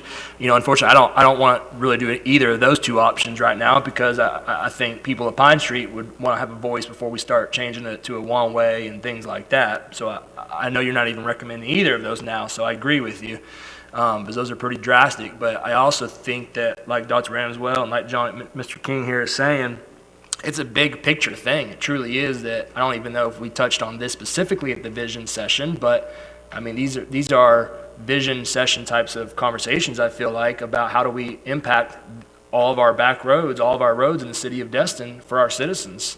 You know, one thing missing on the presentation is that if we go with one of your recommendations, there's going to be it's going to affect Stallman and 98, you know, intersection that we just talked about.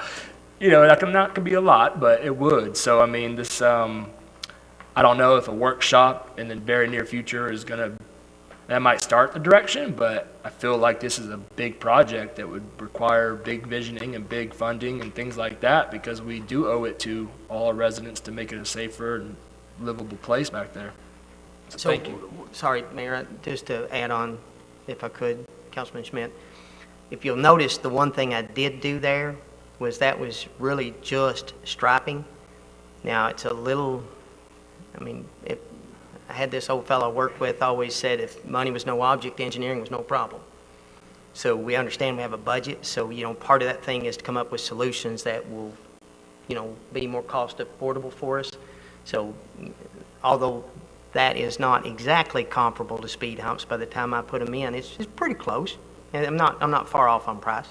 I agree, and I think it's something we have to remind our neighbors, our friends, our constituents that continue talking about us to remind them to put the little symbol out there on the side of the street, to do preventative measures like that, continue trying those self-efforts until we can do these bigger things, just the small things of, I love, drive like your own child lives here, all those signs that you see. When I see those, it reminds me to slow down, going from Calhoun, once you get closer to Threadgill Park and Cross Street and all that, it's busy coming down there. It's very busy, and kids are playing, but there's just constant things that we have to continue reminding our neighbors to educate themselves, do better. Thank you, Mayor. I'm pretty simple-minded with this kind of stuff, and you've made the comment a couple times that there's just pretty much one individual that's doing this, that's causing all this trouble, and everybody on the street knows who it is, what he drives.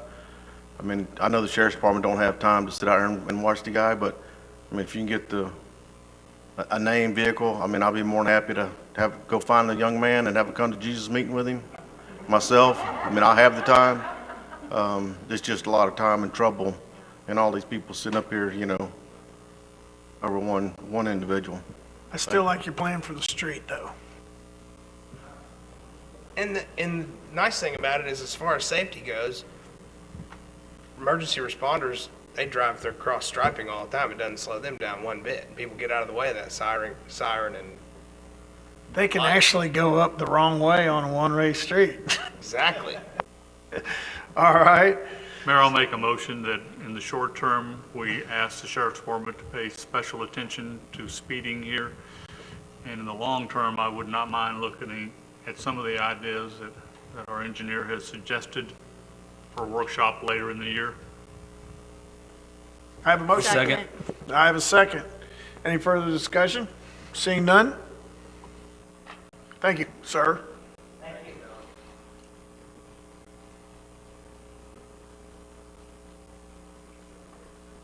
Kev? Mash your button. There you go. The vote is unanimous, so moved. Man. You guys want to take a break now, or just go ahead and push through the city manager report before we get into? All right, pushing through. All right, sir.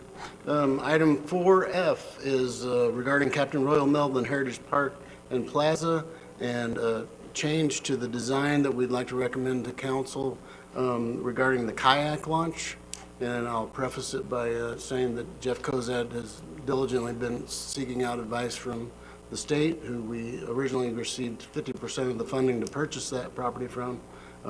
We have a management plan with them that requires us to do certain things, and he's been working with them to see what we can do to mitigate this kayak launch that could become very costly and take up a lot of real estate because the rules have changed since we started this process. So I'll turn it over to Jeff Kozad.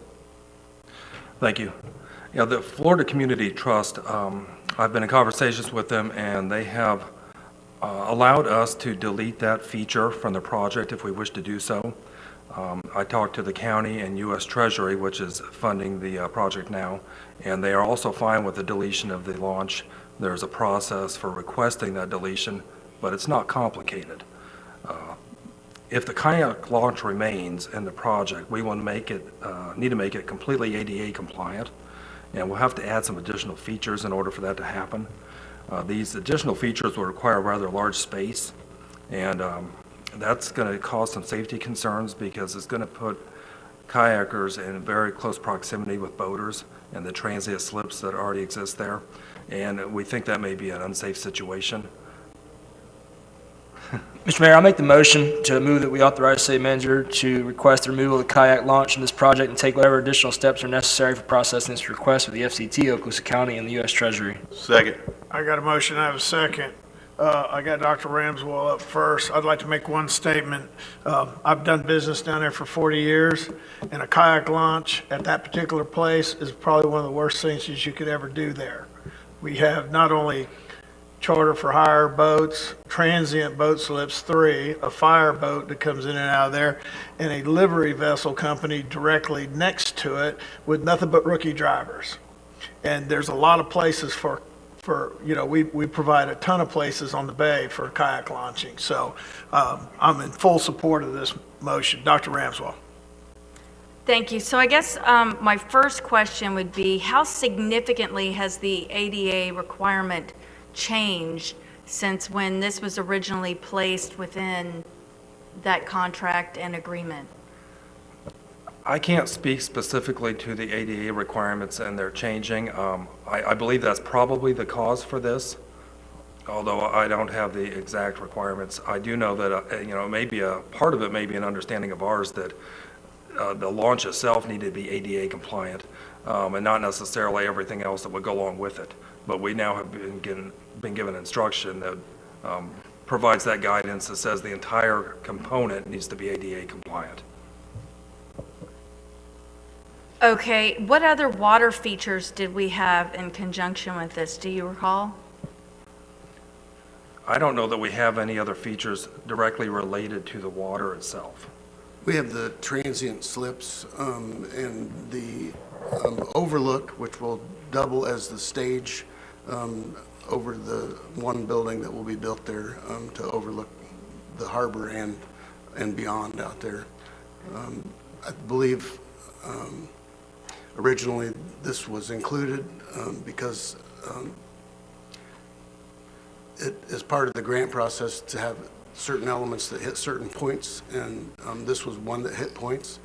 So we were I was very pleased to hear when the state said we could remove this because there's no handicap parking at our facility there.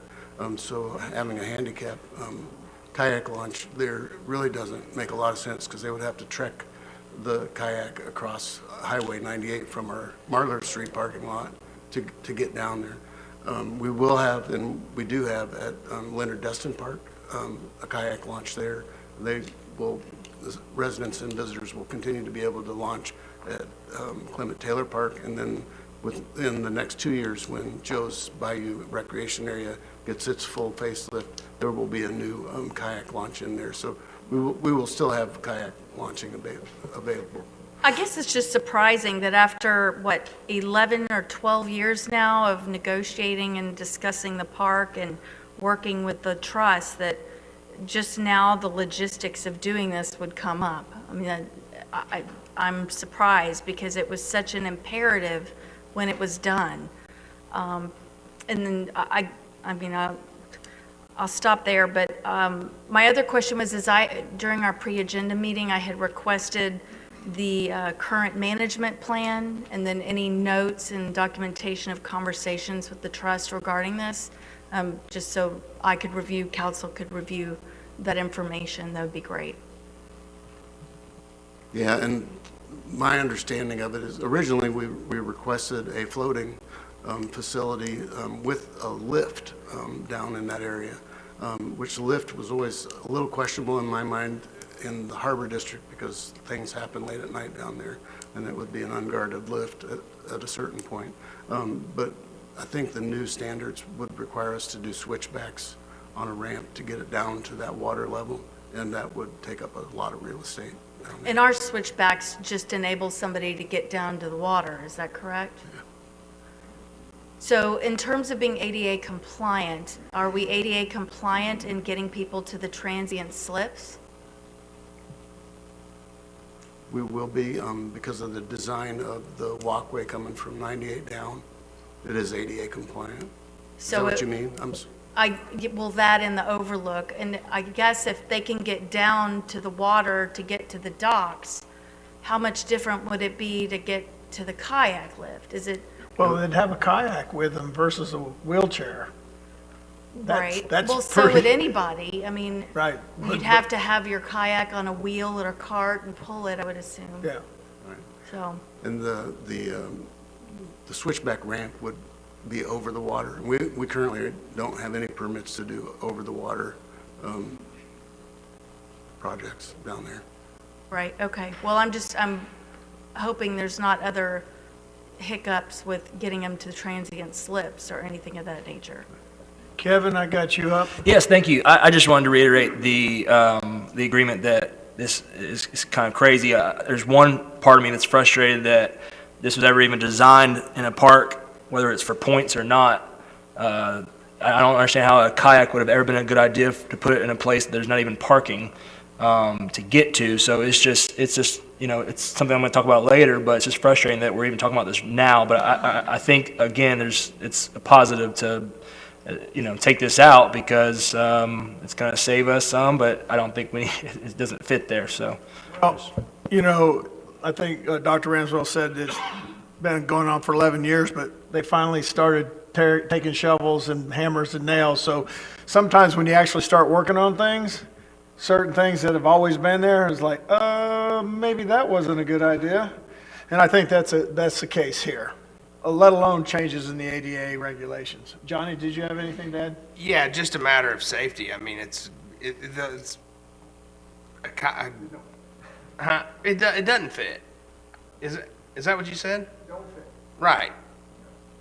I mean, there's plenty of people in here who spend. I mean, Jimbo, I don't know. You could probably speak to it. And you're. I mean, is that what?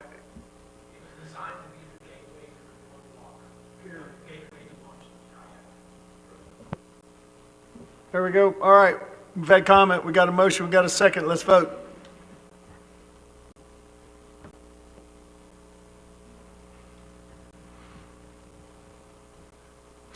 Vote is unanimous. So moved. Continue on. At the end of the announcements under item J, we will take a 5-minute break.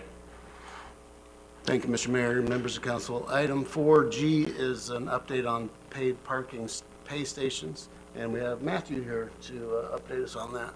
Matthew? Good evening, everyone. We've been in contact with several different vendors, talked to several different internet providers. We've trying to get as much information as possible that we can provide you with a more comprehensive update. So we have some information that's going to be forthcoming as we put all this together. I want to make sure you get the right solutions instead of piecemealing things together, and we can actually have a good product here. So we'll provide a more comprehensive update moving forward. Any questions on that one, sir? No. Good. We'll keep moving.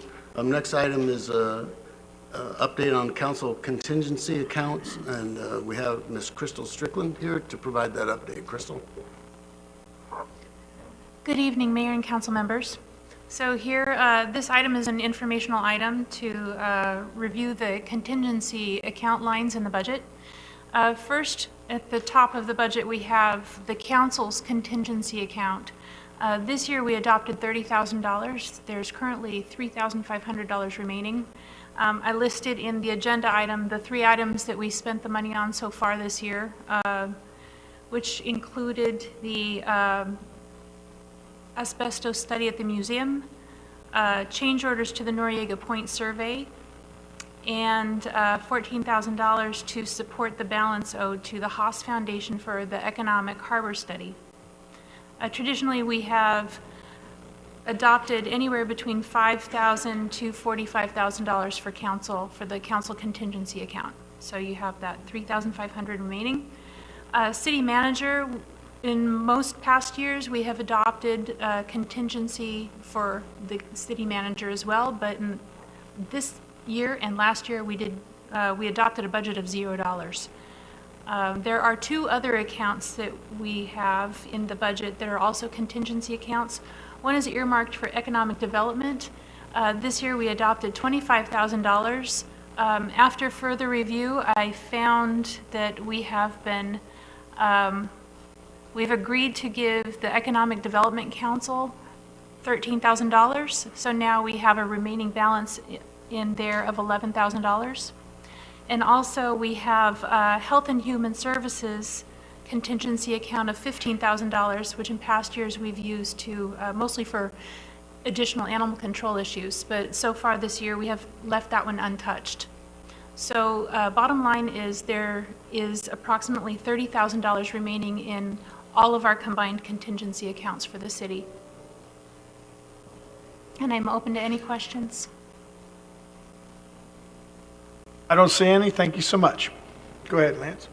Thank you. And I will remind council too that as of April Fool's Day, April 1, we were halfway through our fiscal year, so we're trying to really watch where we've got funds for projects and keep a tight leash on things where possible.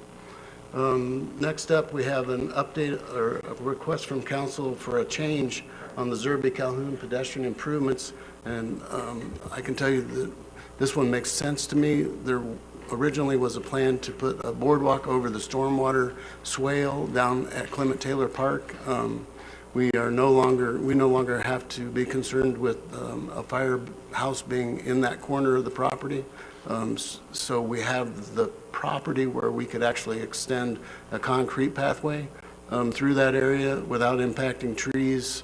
And I can tell you from a maintenance standpoint that the concrete is going to last a lot longer than that boardwalk would.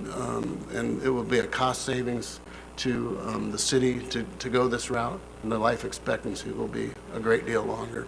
So I would recommend, with your permission, that we approve a change to go away from a boardwalk and go towards a concrete sidewalk pathway. I'll move we approve that change order, Mayor. I have a motion. Do I have a second? Second. And I have a second. Mr. Schmidt? Thank you, Mr. Mayor. I appreciate it. I just want to throw out there, see if there's any additional thoughts on this about not really adding anything there. And instead of putting a concrete sidewalk through the park, the edge of the park, just making the crosswalk right there across where the new fire station is going to be. Then we'll even have additional cost savings because we're not putting in a sidewalk in the park that I don't really know what it's there for. And we could just stop it right where it's going to be ending at the fire station.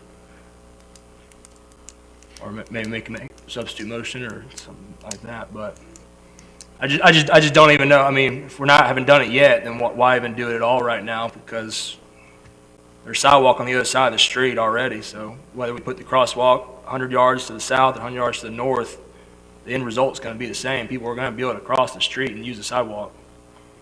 Vance?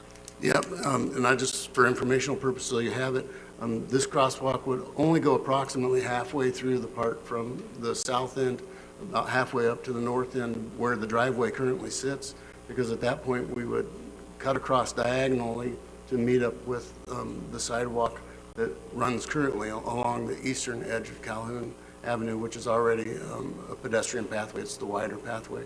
So that would provide the connectivity for our kids to get to the park with a crosswalk right there at the entrance. But that's entirely up to you. But the connectivity is there. There's a sidewalk on the entire eastern side of Calhoun. So the connectivity for kids to get to the park is going to be there right across the street from the fire station, what I'm proposing. Connectivity is still there. It's just a 5-foot wide sidewalk instead of a 7-foot wide sidewalk. So why not save even more money and not build a sidewalk through the oak trees? That's okay. Well, we have a motion and a second. Do you want to make an I'd like to make a amendment? substitute motion to not build this crosswalk and stop, not to do this at all, and put a crosswalk right there where the fire station's going to be. I have a substitute motion. I'll second that, Mayor. And we have a second. Mr. Destin?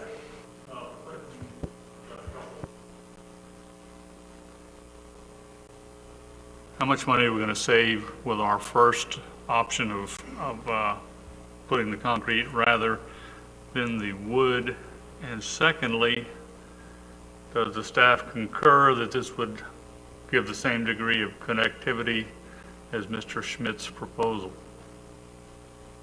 I see a lot of discussion going on back there. Yeah, I'm going to defer to Don on the dollar amount, but I can say from an ADA accessibility standpoint, because one of the renovations that is going to take place in Clement Taylor Park is where our playground is going to be gutted and replaced with an ADA accessible playground, as well as all the pathways in the park are going to be gutted and replaced with new ADA compliant pathways. And a pathway coming in from the south side would provide the ADA accessibility to the park for kids or adults, I mean, either one.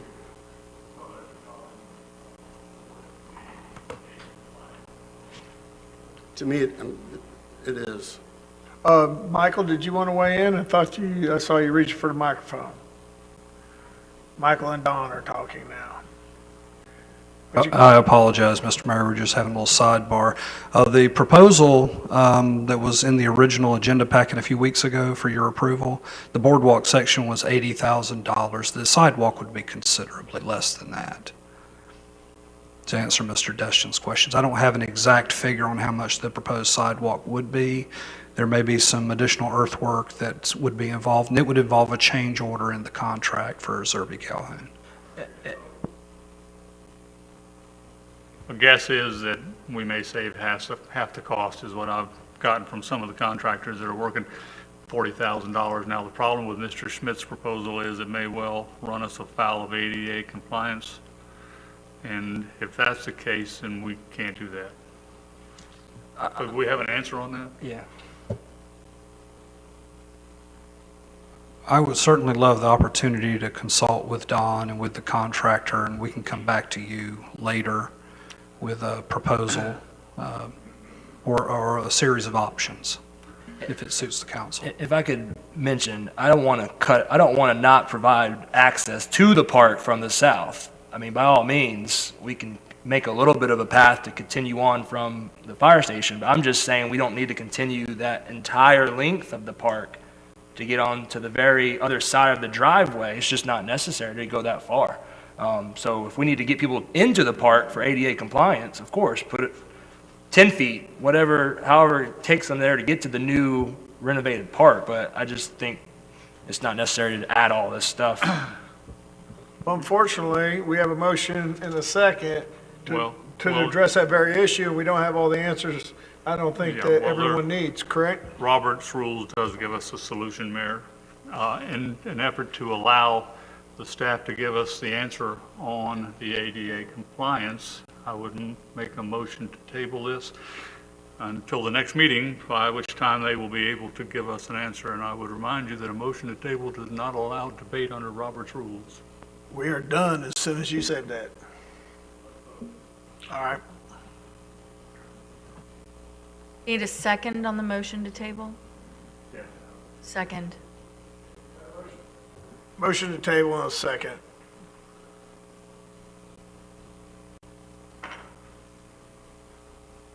Ayes have it, so moved. We'll wait for Michael, you and Don to come up next council meeting. All right, sir? Just got a few announcements. Number one, we do still have a representative. We have Monica Autry here from Destin Water Users. Destin Water Users is working closely with our staff to coordinate installation of some new reclaimed water lines that will require the closure of primarily the Airport Road and the side road also, but primarily Airport Road will be the one that impacts traffic the most. These closures will occur periodically in between April the 19th and April the 23rd, which is over Okaloosa County's spring break period. So Monica, I don't know if you wanted to add anything to that. And I'm sorry, I didn't see you over there too. I'd seen Monica earlier in the evening.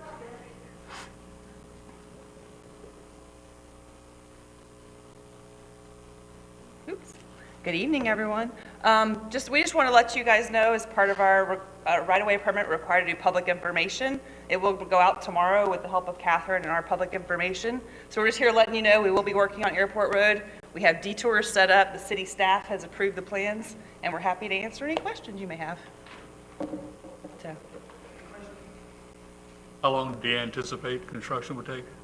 So our current plan right now is we'll be crossing Industrial Park Lane the week of April 12th, and then Airport Road the week of April 19th.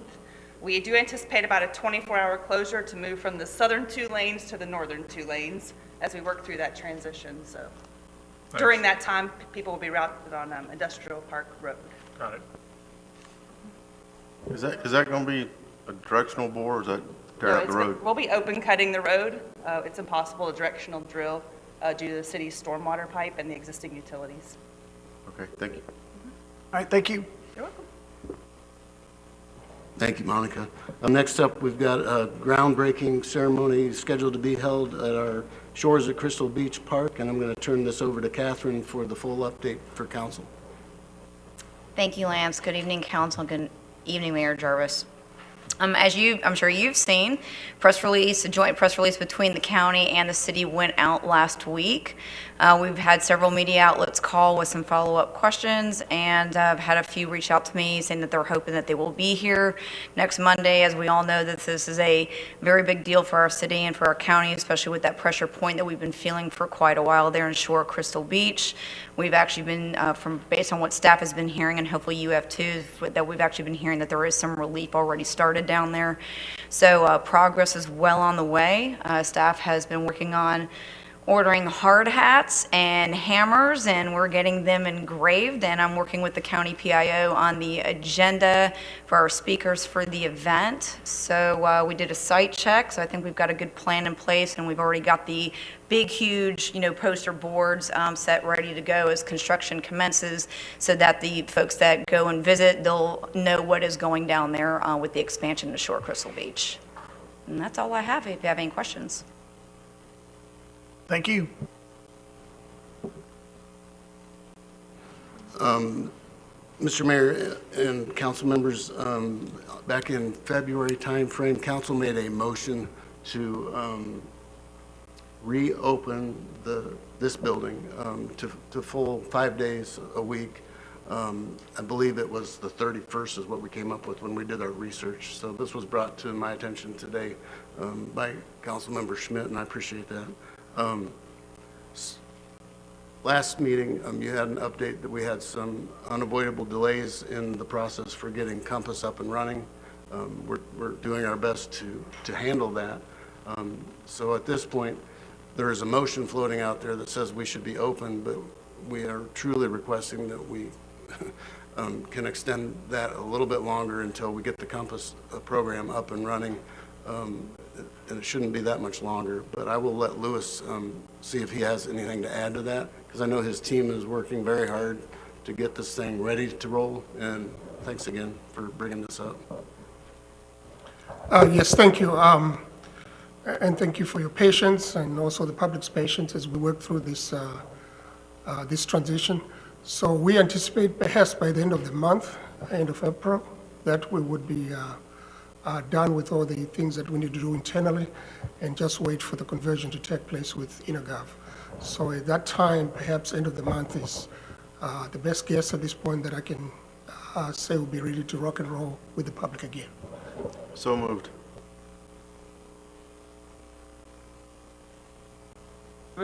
Yeah, I'm just curious, is it the data issue that Matthew was speaking of last time about they're not wanting to give us the data mapping and things like that? Is that still the reason of the delay? The delay for the data mapping, and I've gotten through that issue. Now the actual work is to be done. So all of the what they call conversion passes have to go through, and we have to go through 3 conversion passes. That is taking the data from the old system, moving it into the new system, verifying all of that data, and then sending them any changes, corrections that need to be done, so that the next pass will go through. Hopefully, if things are going smooth, knock on wood, we can get through a very quick third pass. That might just be some minor updates, and then those will allow us to just keep moving forward with the go live. So that's the specific part. Once there are some testing items that are still kind of concurrent with that data conversion, so we have to take a look at that as well, make sure that everything works as planned with the system. We can test it now with no data, and things can work fine, but as soon as the old legacy data, which, as you know, has just been a bear to deal with, then we'll be able to see the actual effect of the system. So did that company give us the data mapping finally, or They you did just have to not. work I around have it? worked tirelessly to map that data myself. It was probably about 6,000 or 7,000 different fields that we had to go through. I just finished a second round of mapping again. Took me about 4 days to go through with the help of building and code and engineering. So we went through all of that, and planning department, excuse me. So we're able to get through that. But I appreciate you, Matthew, and your hours of hard work and days of doing that, and everybody else. But I still feel strongly that we've already delayed once getting back to normal operations for our citizens to be able to use this city hall five days a week. We've already pushed it back. And I know that you're struggling with not having people working here. I get all that, but if we're almost to the finish line, why don't we just restaff instead of being closed on Fridays? Why don't we restaff, move people around to help continue finishing this thing so we can open up 5 days again? That's just, I feel strongly that we should be back in normal operating hours.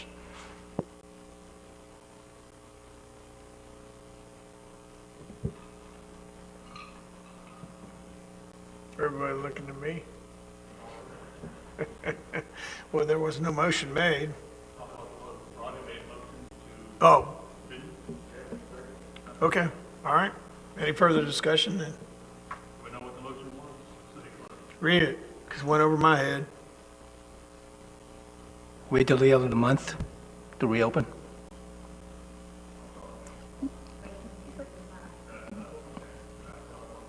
All right. So we have a motion to wait till the end of the month to reopen. Do we have a second? Correct, to reopen on Fridays. No further discussion? Take a vote.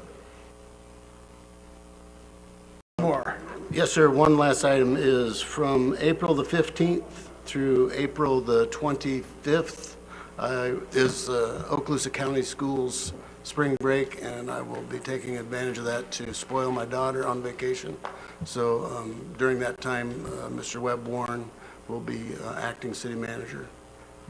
So anything really hard you want to put on the next agenda would be Please do it. Good time for that. Good time. All right. Is that all? All right.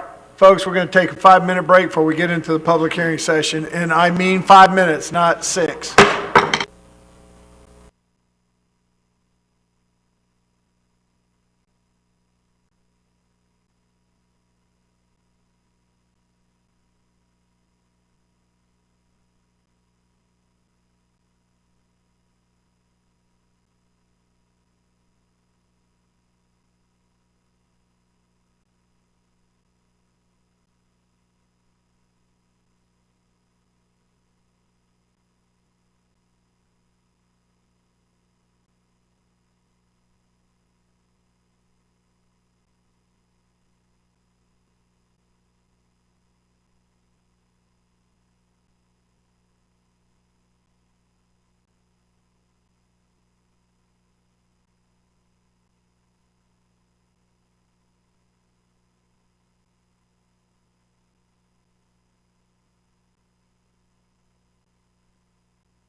During the break, we did have a request.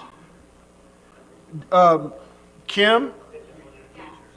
Yes, Mayor, we have Mr. Jim Green present in the audience for the item under my reports relating to the channel. And I wanted to see if we could push that up to right before the public hearings. I don't expect it to take long, but he'd like to speak to it. I'm okay. As council members, are you okay? I got thumbs up everywhere. We got a head nod. So, Mr. Green?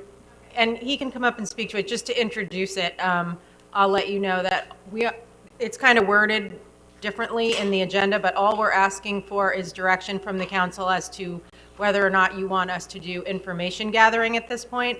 But I will let Mr. Green explain the information that he suggested we seek. Sir.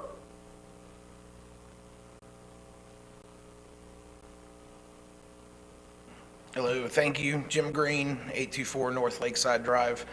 I'm chairman of the Harbor Capacity Steering Committee, and I want to thank y'all for putting that together. There's a lot of people that are engaged and thoughtful in this, and you'll see that in this motion that we recommended to you. There's a couple different reasons why we came to this conclusion. There's an environmental reason, there's a growth reason, and then there's a lack thereof. And one of the things that we lack in the harbor as we do parking spots, we lack boat slips. And not necessarily private boat slips, but commercial and transient slips. The harbor, the channel in the harbor where it places now, once you get past the L dock at the Emerald Grand property, at the old Kelly docks, it takes a jog to the north, and it's very narrow. I understand why it was jogged to the north. It's the way the channel it's the way the harbor naturally lays, and it's also on the north side is where all your commerce is. Now, granted, with the charter fleet that we had, because that channel was put there before the city was even incorporated, but the charter fleet that we have now and the growth that we have, not just in the charter fleet, but in dolphin excursions, pontoon boats, jet skis, not to mention the numerous amount of private boats that access the harbor and park and berth along the harbor, that channel is too small to begin with, even if it stayed in the exact same spot. It's too narrow. Boats, novice mariners to professional mariners, it becomes a bottleneck, and it becomes very tedious for everybody. So widening the channel is something that needs to happen anyway, just by the growth that we have along the harbor now. One thing that the environmental reason was we were discussing, and we have an engineer on our panel. And another thing is that harbor pump. So the harbor's pumping water out the back of the harbor and towards the bridge. Well, whenever it comes around that tight channel to begin with, it opens up for a little ways, but then you come into a shoal and it pushes that water around the shoal on the north and south side of the harbor, which you have docks and boats at. So we're mitigating the water that's trying to evacuate the harbor in the first place, because we're frictioning over that shoal, and then the deeper parts is where all the boats are docked. So by widening the channel and moving it to the middle of the harbor, we have an environmental impact where we will have a better flow out of the harbor, which would help our pump tremendously. Another thing is the slips. So the charter fleet has experienced, as president of the Charter Boat Association, the charter fleet has experienced a growth and a lack thereof of commercial slips available. This has pushed guys to Fort Walton, Niceville, and different places. And by moving this channel to the middle of the harbor and widening it, not only we're going to make it easier for people to egress and ingress from the harbor, but we're also going to allow those property owners to develop their marinas further out into the harbor. One thing that we lack is transient slips. The harbor, we're all concerned about parking along the harbor for our automobiles, but we don't have the proper amount of transient slips to bring those people in to enjoy the harbor and not even impact our roadway. Some of those concerns were talked about as far as you put more slips, there's going to be more boats. Well, we can do things to mitigate that. We can make it to where it's one boat per slip, and we also have our parking regulations now that mitigate the growth of the businesses along each property. So, this is like the staff said, this is all about figuring it out. When we spoke to the lady, I forget her name, I'm sorry, but the lady from the Corps, during our meeting, she said, to move a navigable channel, it's going to take a couple years. And we got to do some fact finding, and we got to figure some things out. And, that's what, with our committee, that's impressed upon us that we needed to move on this now. Yeah, we still have a study to do. We still have a lot of things to figure out. But we thoughtfully went through and discussed this at quite some length. And it was a unanimous decision by our committee to go forward and recommend to you to allow staff to do that, to move forward with this. And there's a lot of benefits to it. You got the environmental, you got more slips for transients, more slips for commerce. And, whenever we were discussing this, I'm also on the Harbor CRA. I'm the vice chair of the Harbor CRA. And one thing that's in our work plans is more parking, is looking at developing the Marlar parking lot. And we're already talking about Zerby and all that too. So, we're trying to create more parking, but I don't want you to be fearful of the fact that more slips would exacerbate that, because we control that by our land use code and what our parking allows on the upland properties. But one thing that we have never really discussed is having more slips to where people can come down and enjoy the harbor via boat and not even impact us on the roadway. And I think that it's just important to begin with, because that channel was built 40 years ago. And think about all the growth that's happened down there and all the vessels that move through that harbor. And that channel needs to be widened no matter what. And it certainly has its benefits of moving into the center of the harbor. I have a question for you, Jim. When you were talking about one boat for one slip, is that new docks that are built, new slips, or changing that policy harbor-wide? I think that if you move to that, you're gonna, really and truly, it's not really a shot at the live vessels, but those slips become more valuable and to live vessels, because if you have a bigger slip, you can throw 4 pontoon boats in it or 2 pontoon boats in it. And we see people stacking live vessels outside of docks as it is. And if we go to one vessel per slip, then we're gonna, that's a way of mitigating the concern that we're gonna put all these slips and we're gonna have more pontoon boats. So, it was an idea. It wasn't, of course that has a lot to impact and a lot to figure out. But the idea is that, if people are going to be developing their marinas and allowing for more transient slips and more opportunity for vessels to access the harbor that way, through the waterway instead of the roadway, then that was a thing that was brought up to mitigate some of those concerns. I got a litany of folks that want to ask you questions. Could you share with us the recommended motion or what you would like for this council to direct staff to do? So the motion, before I turn the council loose on you. Yeah, so the motion was to widen the channel and move it to the center of the harbor. And you said that's going to be a multi-year process. You're just asking for the process to begin. That's correct. Can I just clarify real quick? And that might be the ultimate goal, but for tonight, we were just asking for direction to do some fact-finding for you and come back at the next meeting with that information, because we need to know we need to know right now, it's already late. We need to know right now that, first of all, when the authorization for the channel was granted, did we max out as far as width and depth? Because if not, we might not have to go back and get congressional authorization again. There are preliminary questions that we would take to you first before you made any further decisions about what action you want to take, if any. That's why I asked that. What she said. Yeah, what she said. Jim, I have some folks that want to ask you some questions. Mr. Braden, and then Mr. Smith, and then Dr. Ranfield. Thanks, Mayor. Few concerns. This is the first I've heard about this. I hadn't had a chance to do much research or talk to any folks on it. I know the moving the channel came up when Matt Trammell came before us a while back, and it didn't go over too good then, and it was moving into the same area. And I really hate to add more docks and boat slips and boats and all that until our harbor study comes back.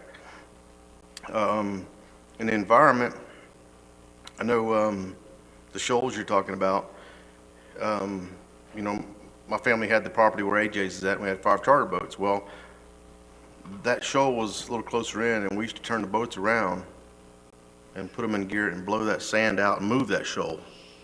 And we got in trouble for that because the worm that lives in that sand was the same worm that got in the boats and ate them up. They were made out of wood, now they're made out of fiberglass, so we had to quit doing that. So I don't know if that little worm doesn't exist anymore or doesn't matter anymore, what happened, but anyhow.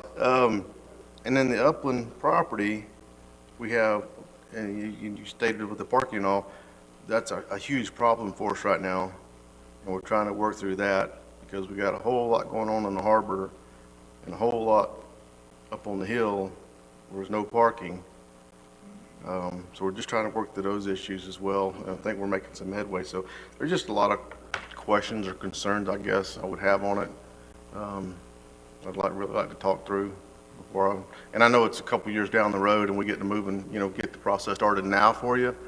And it could, you know, get a roadblock between now and then, but I don't know, maybe like staff said, we can just do some fact finding right now and get a little more information on it because I haven't, I know what you're saying.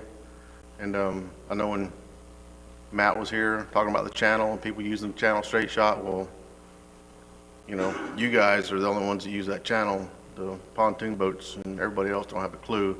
They're hugging that south line, looking at everybody that's pushed up on the bank.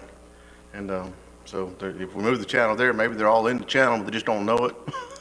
So. Yeah, and like us, you know, what struck us was the time frame that she told us that it would take to even accomplish this. And me and myself explaining this to you was more of giving you the presence of mind of where we were coming from as a committee and kind of how we got to that point. And you're correct. It might not come to fruition. We might find that, you know, that worm might not do well, I guess, shoved up on the other side of the West Jetty or something. But I mean, there's multiple things that we have to look at. And if we do not start that process, then we're that much further down the line. And I agree that nothing should happen before this harbor study happens and we get some results from that. This is more of just kind of getting the ball rolling and being ahead of the game as much as possible. So if the Corps come back and said, yeah, we've done our research and yeah, no problem, move it right down in the center and widen it, how long would it take after that? I mean, what would have to happen after that to get it done? Yeah, I don't know. That's why I wanted. That's why. I mean, we met 2 weeks ago, and that's why we're here today to try and just start the process. I'm not even telling you that it's a good idea. In our discussion and in our thought process, and everybody was real thoughtful in this. It was to get the ball rolling because we just don't know unless we start that process. And like you said, I mean. They say, yeah, go ahead and do it. We could still be a year or two from that actually breaking ground. You know, there's permits, there's bids and all that stuff too. The city could just send a letter, the staff could send a letter to the Corps and say, look, we're looking at an option of widening our channel and moving it. Let us know what you think, and because they're the ones going to move the pylons and actually build it. And it seems like once that's I think done, that's exactly what Kim was talking about. Is that part of it? That's very satisfactory if we can get that done. Yes, sir. Mayor, I'll make a motion to at least clarify the direction we're going. I move that we authorize the city land use attorney to contact the appropriate federal authorities to find out what the process is. And we're not inventing the wheel here. The Destin Fishing Fleet, Inc. moved that channel so they could accommodate their peers going out farther. I think they spent $100 and some thousand having to dredge the newer part of it to the assigned depths. And it didn't take an act of Congress, so it may not be nearly as difficult. And Ms. Kopp can find out. Second. Got a motion second, already has some people queued up. Next, Dr. Ramswell. Am I next or was Kevin? Kevin is. I was just going to give the motion, because, Okay. I mean, I think there's a lot of technicalities that we'll have to work out one day, but for tonight, just directing the staff, I think that's a good place to start. Go ahead, ma'am. So a comment and a question. This Johnny, I was got you actually attempted before, back, just, well, and then it was sought to move it even further, I think, and that never went through, and it was a conjunctive, and you may have been on council. I think they were working jointly with the city to try to get it done, and then it wasn't, didn't move forward.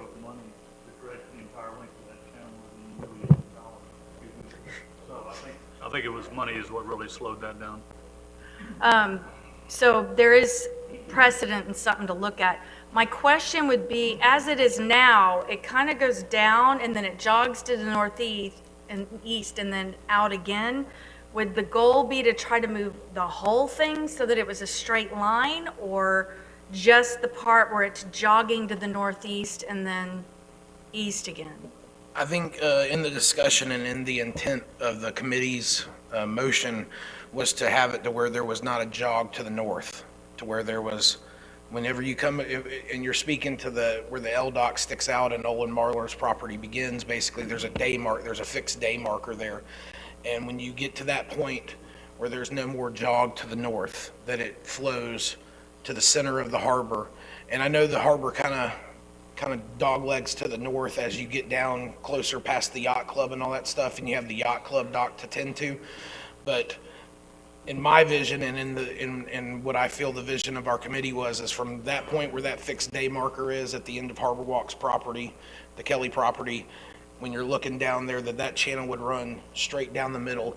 And that's when the engineer spoke to the benefit of the water flow coming out of the harbor. And to your point about it being tried, try again.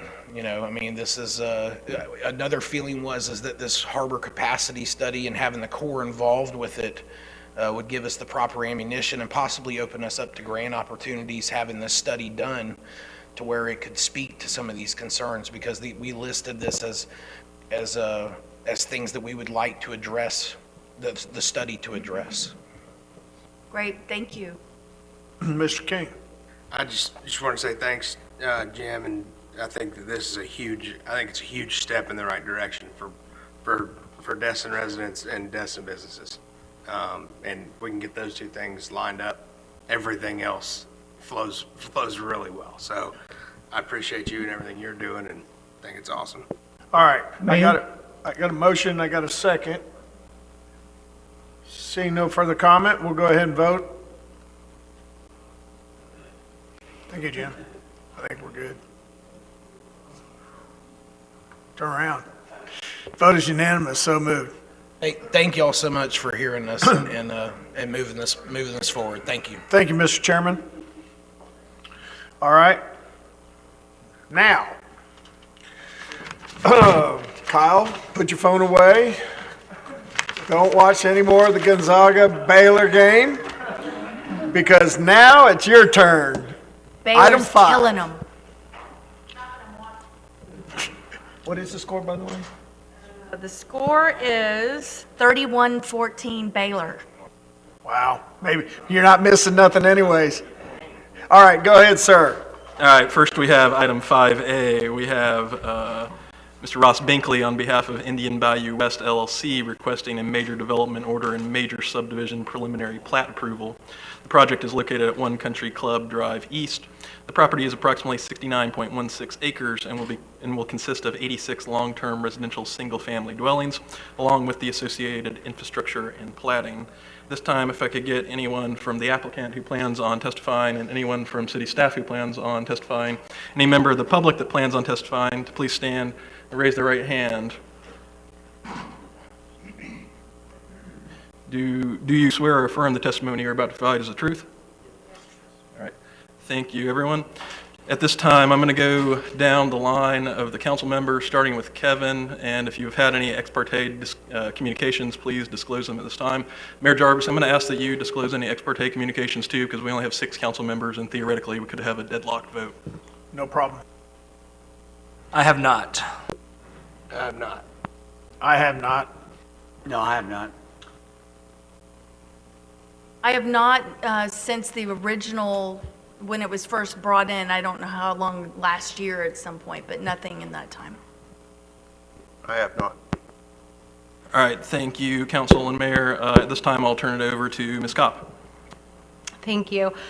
This item is coming to you for major development order approval and subdivision approval. So just for clarity on what you are deciding tonight, you're going to be deciding on final approvals at the council level. So it would not be coming back to you for a second reading or anything like that if approved tonight. They would just be going through city staff permitting. But I'm going to turn it over to Daniel Butler to give you the factual information for staff. Thanks, Kim. Good afternoon, council. Good evening, I guess. So as stated, this is an 86 long-term single-family dwelling subdivision. This current land use designation is low-density residential village with the current zoning designation of low-density residential. So this is consistent with our comp plan as well as our land development code. The transportation analysis that was provided to staff and approved was consistent with our technical methodology outlined in Article 6 of our LDC. The pedestrian network, the full pedestrian network has been provided on site as required in Article 8. The landscape plan is sufficient and compliant with our code with reforestation requirements as well as parking lot requirements.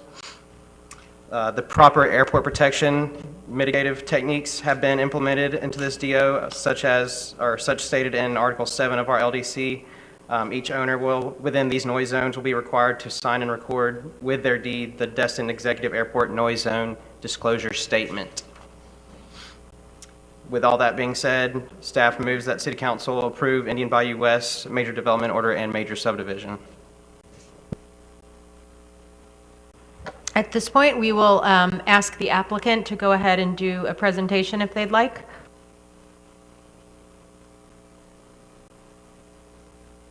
Good evening, Curtis Gwynn. I live at 4 Wiki Wachi Circle, which is in the existing Indian Bayou.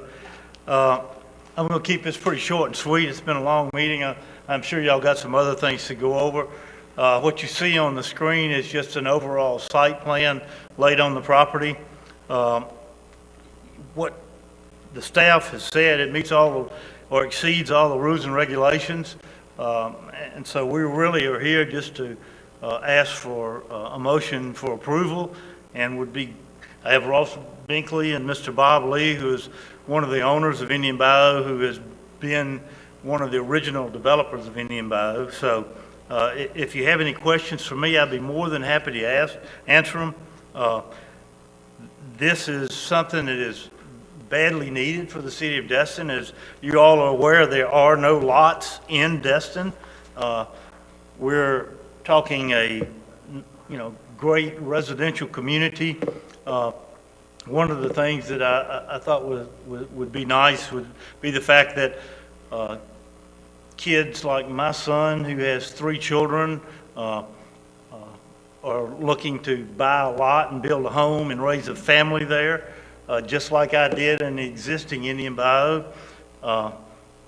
One of the pluses will be they'll be able to get on their bicycles and ride to the new high school. And congratulations on that. That was a great accomplishment. So, I'll be quiet and we'll be happy to answer any question that anyone has. I got Mr. Schmidt. Go ahead. Thank you. I appreciate it. Thank you, Mr. Gwynn. I'm just curious, is this the main entrance that's going to be cut off of Commons Boulevard? Is that like a new roadway that's going to be put in? Yes, that's a new roadway we're putting in, and that is one of the many benefits to the city for this project. I can go through all of them if you want, but I was just honestly, trying to make it short and curious. sweet. That will be called Old Creek Trail, and it is an 88-foot wide right-of-way that will be dedicated to the public, given to the city once we complete the project. It will have 10-foot sidewalks, which are not required. It will also have the Destin Prague lighting fixtures on it, which are not required. But we're doing that as part of, the benefit for the city. So we'll open that back up, and me Ms. Renswell and Mr. Braden will have an easier access when we leave our homes going west from here on out. So what was is the reason of putting that in there? Is it for easier to get back to the neighborhood rather than the current street right here? It's a right turn in, right turn out only. And so you can't turn left out of it to go to the commons or anything like that? Right turn in, right turn out. Okay. So, you know, the reason for it was, first of all, and one of the reasons was so that it wouldn't disrupt all the 334 owners that live in Indian Bayou with doing all the construction. I mean, the construction won't affect us at all.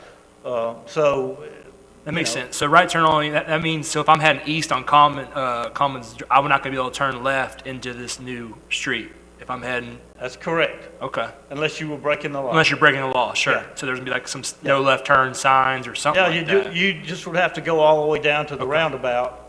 No, that's answered my question, because I was concerned about people turning left on Airport Road, and not Airport Road, but on Commons into the neighborhood and things like that, so. It's right turn in, right turn out only.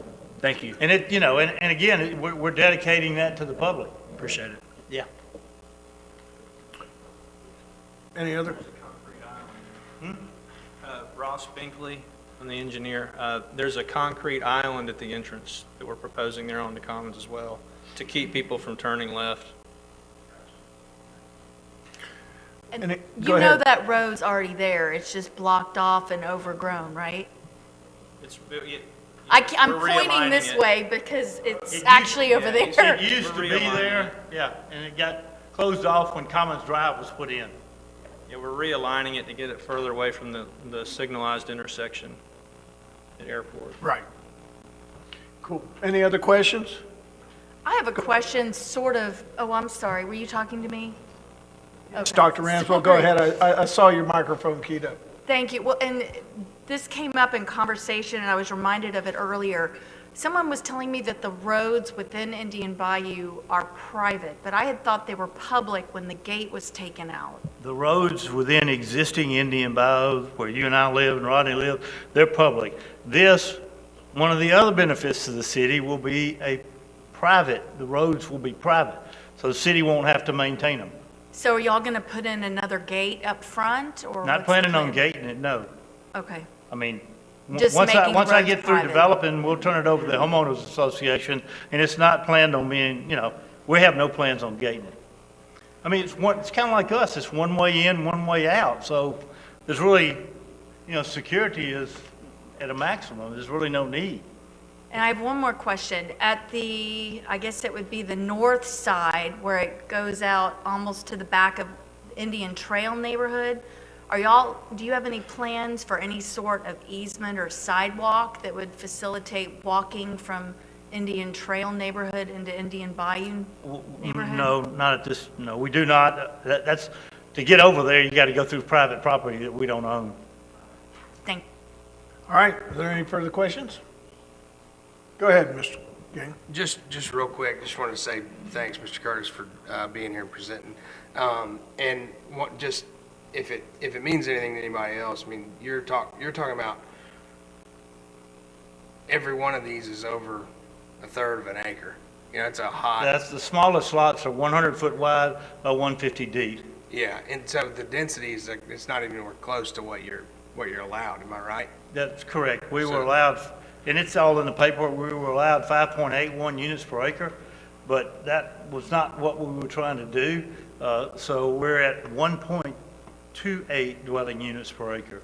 Yeah, that was all I had. I just wanted to say it looks like an awesome place. Looks like an awesome place to raise a family and live in Destin. So thank you Yeah, guys. we'd love to have you in there. Hey, I've been waiting for this day for a while. I need to call you tomorrow. All right. I don't see any further questions at this time, so thank you very much. We'll open up for the public hearing portion first before we entertain any motions. So, is there anyone that wants to make a public comment to this particular public hearing, the major development order? Is there anybody, Matt? Nope. How about you, Ray? Any comments, emails? None? All right, well, seeing no comments on this one, I'm going to go ahead and close the public comment portion of this hearing. Kyle? If the applicant and staff have nothing further, then it is open to board deliberation and motion. All right. I'll make a motion. Go ahead, sir. Ma'am. Sir? I know it's late. I move to approve Indian Bayou West, a major development order and major subdivision, subject to the conditions of review and approval in the Development Order and Technical Review Committee report. Second. I have a motion, I have a second. Mr. Schmidt. Thank you, sir, and I apologize. I tried doing this during my pre-meeting, but unfortunately, the staff member wasn't available at this time, so I have to ask tonight now about stormwater. I was just hoping to get some further explanation about, because I'm not an engineer, so reading the charts, but I know you guys approved it. I just want to understand how like the stormwater retention works for a project like this. What used to be all green golf course, I think, to now being a subdivision, how that is affected. So I guess, yeah, you can answer that, sure. We have several dry, shallow retention ponds throughout the subdivision, and there's a wetland. I don't know if we can get the picture back up. Is that possible? Maybe not. Well, there's a wetland that runs through the center of the property, and so the retention areas are all along that wetland. So if, any overflow would go into the wetland, just as it does now, sheet flowing into the wetland, so. And eventually it goes into, here you go. Eventually it'll go into that wetland drains into the existing golf course pond by the clubhouse. And that drains into another pond, which drains another pond, eventually out, out to the bay, so. And you're the professional, and I'm not, and so I imagine all of that is exactly what's required for putting 85 parcels or something Yes, on a sir. property that never existed. We meet the suffice. city code, that's right. Okay. Well, city code, Right. and that's good. I mean, we're not going to have any flooding issues putting a new development or anything like that. Hopefully not. I mean, hurricanes, you never know, but no, there shouldn't be any flooding of the houses, definitely not. I mean, there's a lot of low area in the wetland, so. All right. You guys good over there? Checking your map? Yeah, I was just trying to get my bearings. Okay. The north is On to the the map. left. Yeah, I was Head like trying to this. picture where we are and going in and where that's coming in on this map. Okay. All right. Thank you, sir. We have a motion. We have a second. Seeing no further discussion, let's take it to a vote. Vote is unanimous. So moved. Thank you, sirs. Thank you Thank very y'all, much. and we're getting lots of emails, or at least I am, about people looking to buy lots, so I think you got a good thing on your hands. It's a wonderful subdivision. Much needed, for sure. I'm just glad it's not more apartments. All right. Well, Kyle? You're back on the hook. Yes, sir. Next, we've got 5B. This is first reading of ordinance number 2102 LC, an ordinance of the City of Destin, Florida, amending the official zoning map as referenced in the Land Development Code, Section 7.12.01A2, zoning maps to include a change in the zoning designations of the parcels described and generally depicted in the attached Exhibit A from low-density residential village, LDRV, to residential office and institutional village residential, ROI-VR, providing for authority, providing for findings of effect, providing for jurisdiction, providing for zoning map amendment, providing for incorporation into the Land Development Code, providing for conflicting provisions, providing for severability, and providing for an effective date. Thank you, sir. And this is a public hearing, and so we will do the public comment portion of this hearing. Is there anyone that wishes to comment in the audience on this ordinance, 21-02-LC? Seeing none, Matthew, no comments on the webinar, and Ray, any text messages or emails? Seeing no public comments, I'm going to close the public comment portion of this hearing and entertain a motion at this time.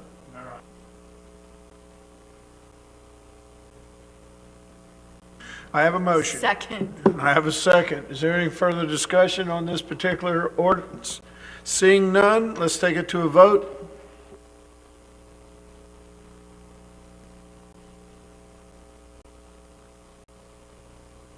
The vote is unanimous, so moved. Thank you, sir.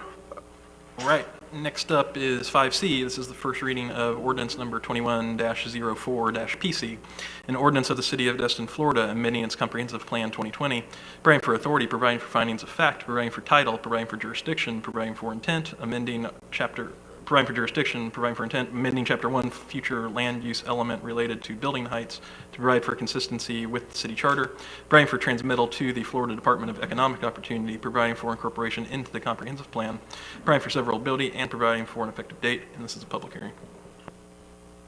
At this time, I'll take any comments. I'll open up the public hearing portion of this meeting. There's nobody hardly left. And there's no comments from the audience. Matt, none from the webinar. And Ray, any comments? Seeing none, I'll entertain a motion at this time.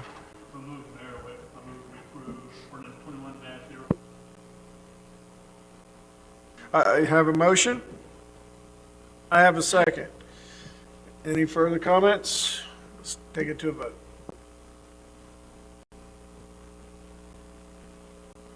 Ayes have it, so moved. Unanimous. Kyle? Moving right along, we have 5D up next. This is the first reading of ordinance number 2105 PC, an ordinance of the City of Destin, Florida, amending its comprehensive plan 2020, providing for authority, providing for findings of fact, providing for title, providing for jurisdiction, providing for intent, amending Chapter 1, future land use element, policy 1-2.1.4 relating to roofing and roof pitch, providing for transmittal to the Florida Department of Economic Opportunity, providing for incorporation into the comprehensive plan, providing for severability, and providing for an effective date. This is a public hearing. Thank you, sir. Seeing how it's a public hearing, I'll open up public comment on ordinance 21-05-PC. I don't think anybody, we've only got one loyal member of the building, so he gave me the throat cutting sign, so he's out. Matthew, do you have anybody on the webinar? No, sir. How about you, Ray? None. All right, I'll close the public comment portion of the hearing and entertain a motion at this time.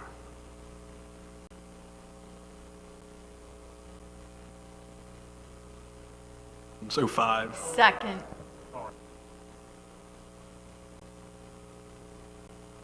So the motion was to approve ordinance 21-05-PC, and I have a second. Any further discussion? Seeing none.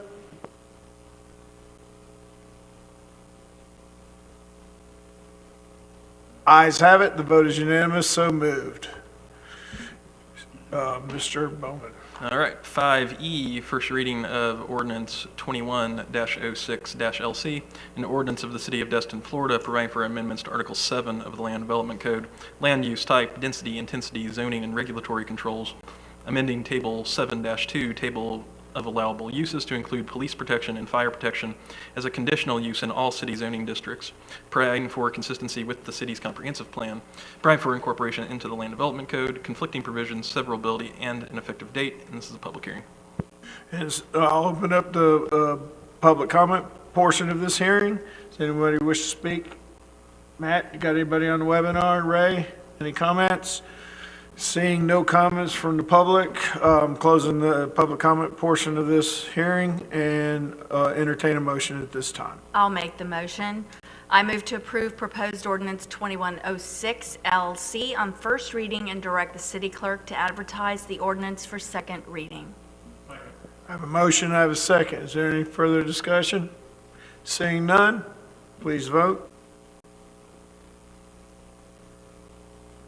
The vote is unanimous, so moved. Mr. Bowman. Lastly, we have 5F. This is the first reading of ordinance number 2107-LC, an ordinance of the City of Destin, Florida, relating to preserving the historic Zerby Calhoun area within the City of Destin, amending Article 7 of the Land Development Code, land use type, density, intensity, zoning, and regulatory controls to create a Zerby Calhoun Historic District overlay, providing for purpose and intent, providing for boundaries of the Zerby Calhoun Historic Overlay, establishing a process for designation of structures and sites significant to the history of the Zerby Calhoun Historic Overlay area, establishing criteria for designation of structures and sites significant to the history of the Zerby Calhoun area, establishing a certificate of appropriateness, authorizing code waivers, providing for appeals, providing for penalties, providing for findings of fact, providing for incorporation into the Land Development Code, providing for conflicting provisions, providing for severability, and providing for an effective date. And this is a public hearing. Thank you, sir. You can take a drink of water now. Does anybody in the audience have any willing to make a public comment? Seeing none. Anybody online? Matt? Seeing none. Ray?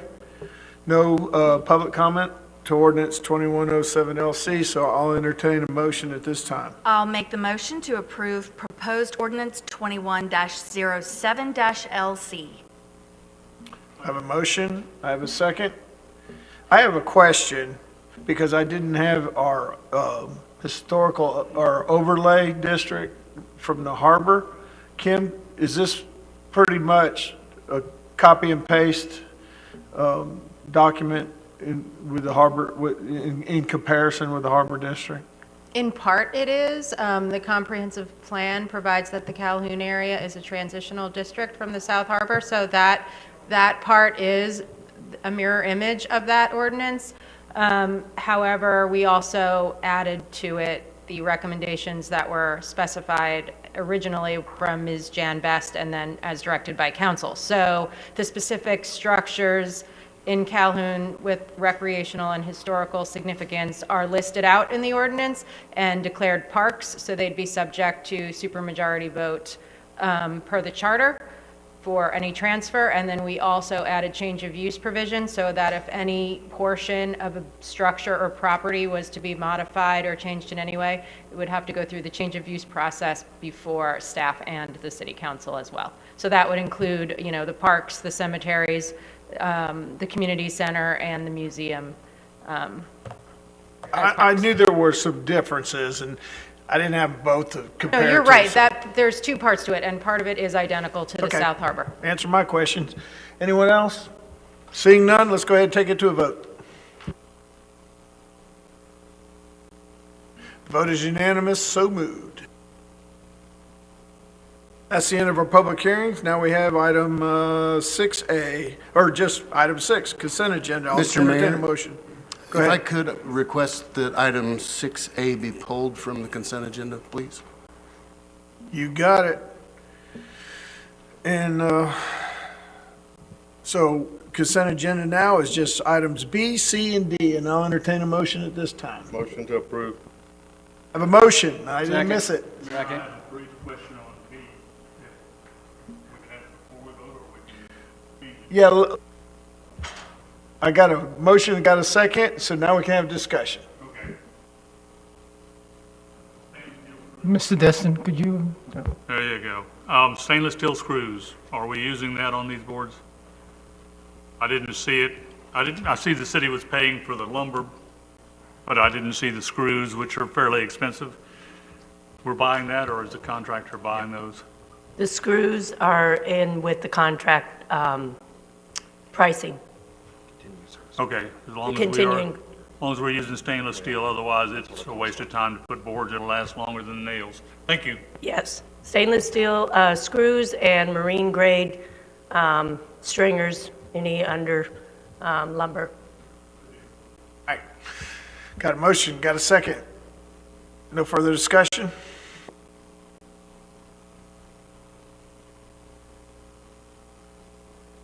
The vote is unanimous, so moved. Item A, are you just turking that totally off, or you want to talk about it? No, I just had a correction. In the agenda packet, it indicates in the motion that this vehicle costs $29,791. Also references that in the table above that. The actual amount for this truck is $32,290. I just wanted to make that correction.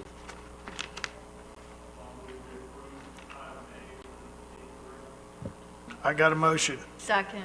I have a second. Is there any further discussion? Seeing none? That's a fantastic price for that truck. Four-wheel drive, too. I want to get that deal. Can we negotiate for mayors and council members? It's going to be plain white with a sticker on it. Okay, please vote. The vote is unanimous, so.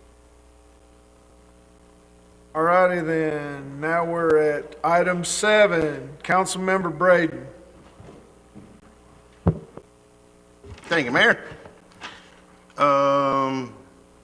First question, I know staff was working on getting some pricing for the sealing and striping the boat ramp. That's still in progress, or do we have anything on that?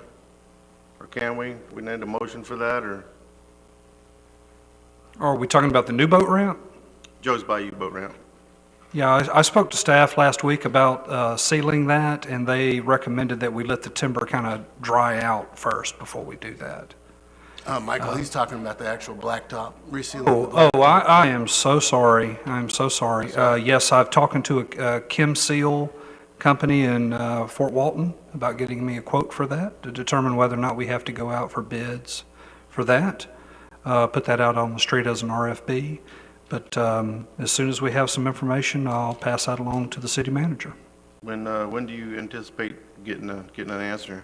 I spoke to him mid last week. I'll follow up with him in the morning. Okay, thank you. Does staff have an idea or an amount that Joe's Bayou boat ramp has received in funds year to date? Yes, sir, I have these figures. Year-to-date, we have collected $23,795 between the annual passes and the honor box collections. Okay, thank you. And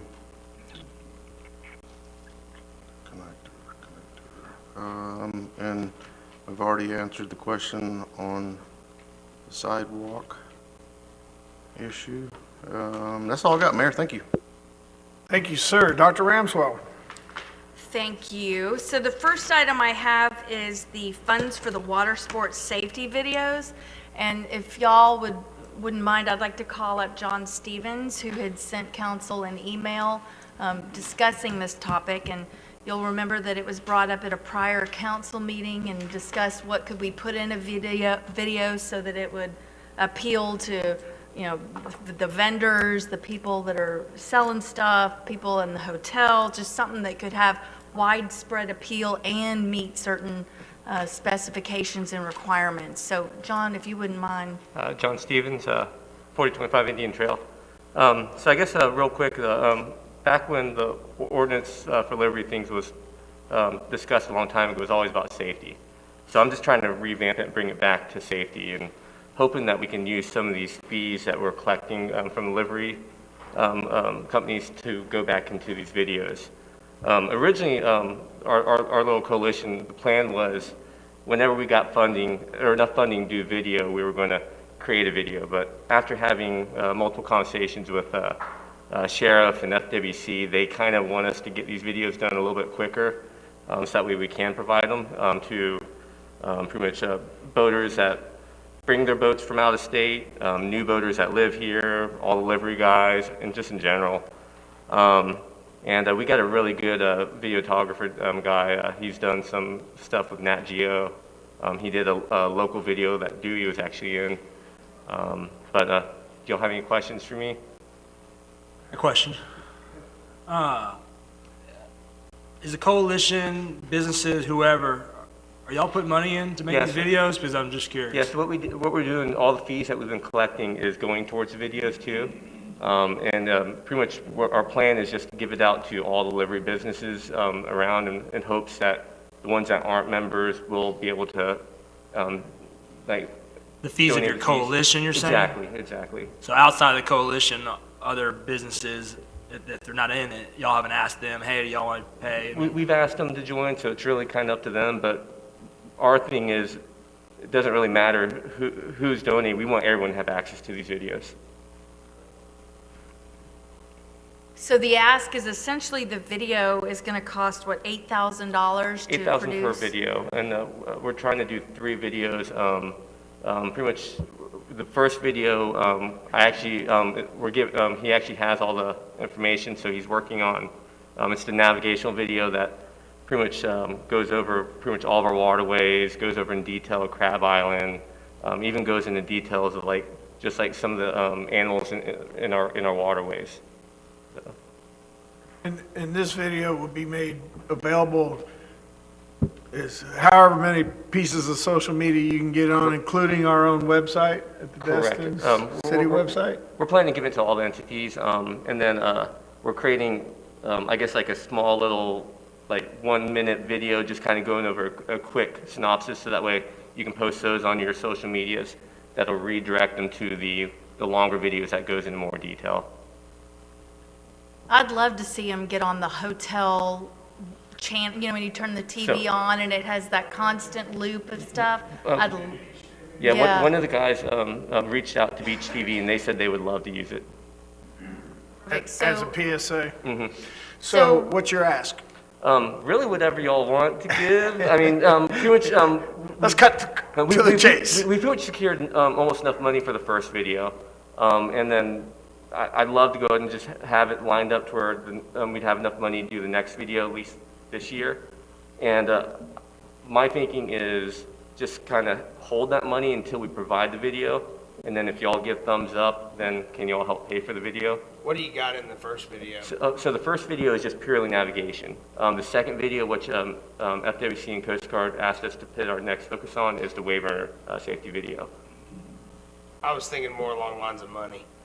How much, what do you have in the first video money-wise? So I know we got 6,000 from the CBB, and then I think we put in, I think we're writing a check for 2,500, but it's really roughly 8,000 for the first video. I'll make a motion to direct city manager to work with finance director to find $8,000 to put forward this video. Public safety is very important, and we talked about safety all night long, about swimming and all sorts of things, and safety videos would be huge for citizens and tourists, so. Second. Yeah, I got a motion, I got a second. Is there any further discussion on this one? Seeing none, let's vote. You better say A, because this guy stayed here all night long. The ayes have it, unanimous, so moved. So it was worth it. And then my second item tonight is, Mr. City Manager, if you wouldn't mind giving us an update on the Noriega Point project and the status, what's going on? So, in a conversation with Pierce Barrett, the representative from DEP, who's the project manager for that, he is suggesting that this project Phase 3, recreation improvements, will get underway after Labor Day of this year. I believe they're crafting the bid documents to go out to bid at this point in time. I was honestly hoping that this would be moving quicker, but I've said this before, and so it's an old joke, but every year for the last 4 years, it's been just after Labor Day, we're going to start construction on this. So we're right back to this year after Labor Day, we're going to start construction on this project. Terrific. So in terms of management, if Pierce Barrett is actually considered the project manager, that was going to be my next question. Is he the manager or is the city the manager? So I guess you answered that, right? Yeah, right now, it is a state project at this point, managed by Pierce, who's a member of the FDEP. And is he signing all documents, or are we actually, because it seemed like in the past I saw some that you'd sign, some that they signed, and I just want to make sure that if they're managing the project, that they're signing that paperwork and not us, so that the lines aren't blurred. Understood. Some of the documents I know I have had to sign on behalf of the city because it will. As owner? As owner. Okay, yeah, okay, terrific. I just wanted to clarify that. So, perfect. I guess that's all I have for tonight. Thank you, Dr. Ramswell. Mr. Destin. It's late, Mayor, and I'm going to refrain from asking any complicated questions. Your $25 is out in my truck. Mr. Overdeer. Nothing tonight, Mr. Mayor. Ms. King. I would like to nominate, or move to nominate, or appoint Mr. Jim Bagby to the Board of Adjustment. I have a motion. I have a second. Is there any discussion? We're all familiar with Mr. Bagby. Seeing none?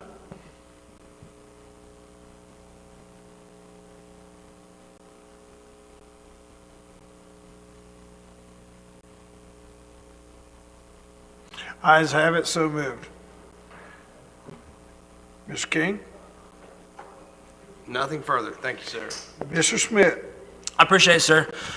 I'm going to start with a nomination to appoint Mr. Harvey Hurst to the Harbor and Waterways Board. Second, and he was here earlier, but he left. I'm so sorry. I should have moved him up.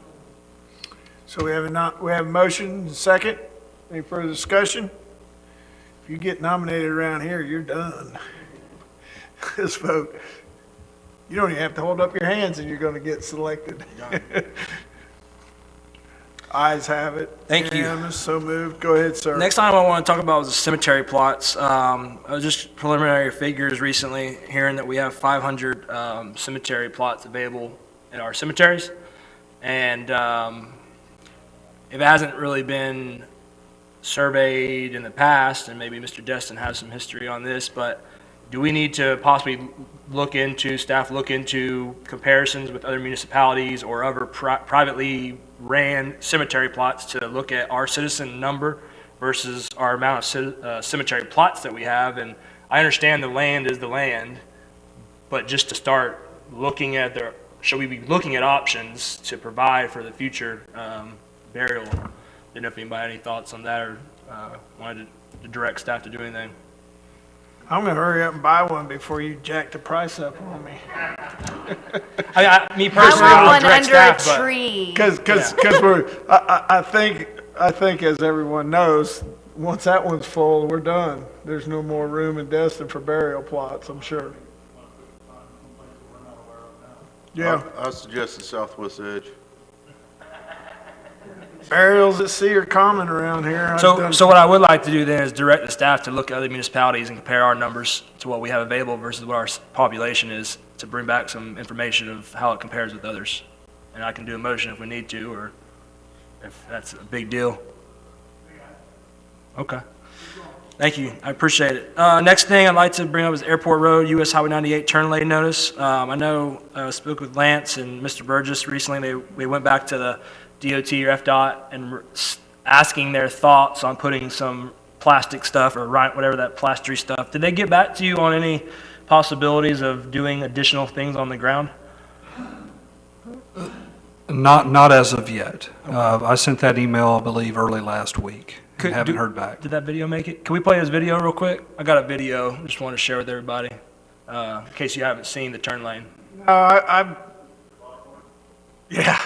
No, I'm with you on that. I think. If you don't need to see the video, that's fine. But No. We can show the video. Oh, But okay. I want to add to what you're saying, though. I think we need some type of overhang sign prior to the turn lane, because no matter what else, I'm getting there. Yeah, whatever else they put at the road, or even those white signs that says there's a right turn coming up, you don't see that nighttime or daytime. So I'm with you on that one. Let's go ahead and show the video, man. Roll that chunky footage.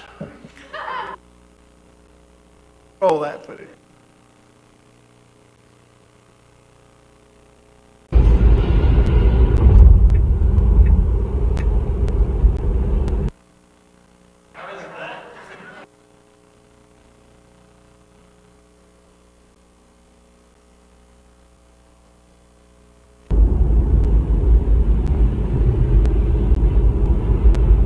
The biggest thing I want to highlight is where you'll see the bike lane will all of a sudden go from the right side, all of a sudden it's on the left side. All right, so there's the bike lane, and there's your right turn. And in front of that white truck, you'll see a car go over. So again today. the concern is that people in the right turn lane are shifting over, and it does two things. One, they're about to possibly hit somebody the biker has to somehow go over there, which is kind of weird. And then two, if they are over there, we have cars turning in. So, oh yeah, here's the second one with the truck. You're more welcome to play this one. You'll see the truck is going to do 40 it. miles per hour and a what zone? This is not me driving, just to let you know. I don't have a Tesla or whatever that is. So you'll see the truck here, last second merge. Holmes hits that car and then starts making. Just like that. Could you imagine if there was a biker in that little Correct. lane? And at night. So I know the mayor, I agree with you. We have FDOT, they did work at the FDOT. They put more signs up there immediately. I think when Dr. Ramsell brought it up, which was great. Can't see the signs. Even if they put stuff on the ground, I don't know what's going to happen but I don't know. We need to do something because and this is a new turn lane, so we don't know these things until we see it, which now we're seeing it, but we really need to do something. I'm not sure if further than the email to FDOT, how we can go about, if Don needs to get up here in a Slack to put another presentation together. Look, I'd love to see one. I'm trying to save you all from some of Don's jokes. Okay, but, thank you. I did speak to FDOT, and we actually had a safety engineer from District 3 down last week, and my deputy director took him around and showed him some of our concerns on 98, that being one of them. That project has been accepted by DOT now, so we really can't go back to the contractor. We have to deal with the safety office out of Chipley directly. They haven't replied. Now, they did put up, I brought you all the proposal for those 4 signs at 1,000, 800, 400, and 250 feet. And there is thermoplastic down on the ground now, but it's in a curve. And you do have that bike lane transition because you do have a dedicated right-hand turn. It is a difficult situation, especially for folks that aren't familiar. So if we want something done, I mean. Well, so can I make Go a ahead. comment? So we have what is probably one of the most difficult situations as far as, because we have tourists. So you can sign it, but because the road is so busy, even if you know it, you probably still can't get over. And then, because we have so many folks who come here to visit, you won't make that mistake, because you know where it's at, and so you'll adjust or go around or whatever. But because there's so many iterations of it, and I'm not saying the signs won't help, so I'm not, in general, I don't want to discourage that. But anytime you end a right turn lane, even if you know it, they'll still cheat because they'll go around because they can get by you. So it always tends to be somewhat of an issue. Now, in general, the only real fix that I know, if you just want to say, okay, we don't want this situation, is just merge them in prior to the loss of the right turn lane and then let them go back over to it. Does that make sense? Well, if you're driving, I would just merge you over into the other 2 lanes. And then once I get you into the 2 lanes, I can say, hey, there's your right turn lane. Versus just saying right lane turns, instead of saying right lane ends ahead. So if we keep going to FDOT, although they'll give us a sign or they'll put up some yellow sticks because once you get in the right turn lane, you don't want people to run them over. But then because of my experience, they just run the sticks over and you can't keep them up, and they're not worthless, but they don't work in that situation unless you do something pretty substantial. So having said that, I'm not saying that FDOT won't work with us, they will, but this is a difficult situation. And if we really just don't like the right turn lane, and it is absolutely a safety issue, then we just need to let people get over, put people into the other lane. But that's a pretty standard practice to get rid of it or to drop a lane. Instead of, what he's saying, Kevin, instead of, right now, all 3 lanes go, and then that third inside lane just turns into a right-hand tank. What he's saying is force everybody to merge to the left, and then when they clear that point where the turn lane begins, then you can pull back out. Because right now what's happening is you got 3 lanes of traffic all thinking that it's 6 lanes all the way to the Destin Bridge. Of course, we know that's not the case. So I was thinking a overhang sign with a flashing caution light saying right lane ends at 1,500 feet, which is what they do on our bypass. North of the Mid-Bay Bridge. That's a different option than what you're talking about, Don. But something's got to be done because, as Mr. Smith pointed out with 2 video shots, it's not working. It's constant wrecks, and it's not just tourists. I see a lot of Florida license plates doing the same thing. So I'm with you. And I don't know if I guess because it's FDOT's road, we can't put a sign up on it without their permission, correct? Well, I don't know if they would. We could ask them to allow us to permit one, but now if there's accident data, and that's where we'll do some more homework, if there's enough accident data there, we should be able to get them to act on our behalf and keep going. They will usually choose the sign option just because that's a cheaper option too. So Isn't the just- point to sorry. avoid Yeah, I was accidents gonna say, I don't like the before they accident happen? data, yeah. Mr. Destin? My only suggestion is that we ask staff to continue to work with FDOT to see which one of those two they will approve. I would think they would approve the overhead sign before they mash the 3 lanes they just spent $25 million making together. But it's so close to where it goes to 2 lanes anyway, maybe they won't have a great deal of opposition to that, but see which one they want to do. We just got to warn you. I mean, I know that turn's there and you get kind of busy and you're traveling right along. I get over to, because I know a turn lane's coming up, but it still catches you off guard. And of course, it catches the people that don't know it's there, catches them off guard every time. Mr. Braden? I just think it's crazy that Destin's got, I mean, so many unique things that doesn't exist in the rest of the lower 48. This is the second one we've heard tonight that, you know, just crazy. And I think that FDOT, I mean, this ain't the only curve in the state of Florida that's got a right turn lane in it. The problem is, though, Rodney, it's a 6-lane going into 2-lane, which is always a problem. But in this case, it's on a curve. You're coming off a blind curve and then into the turn lane. Atlanta's got 8 and 10 lanes with a curve and I mean, they don't have that problem. I don't. Yeah, guess. but I mean, in Atlanta, you don't. It's just amazing that you just drive 70 miles an hour and hold on. Well, the one thing I can assure you is they do have an issue. So in general, anywhere you're at, these are a problem.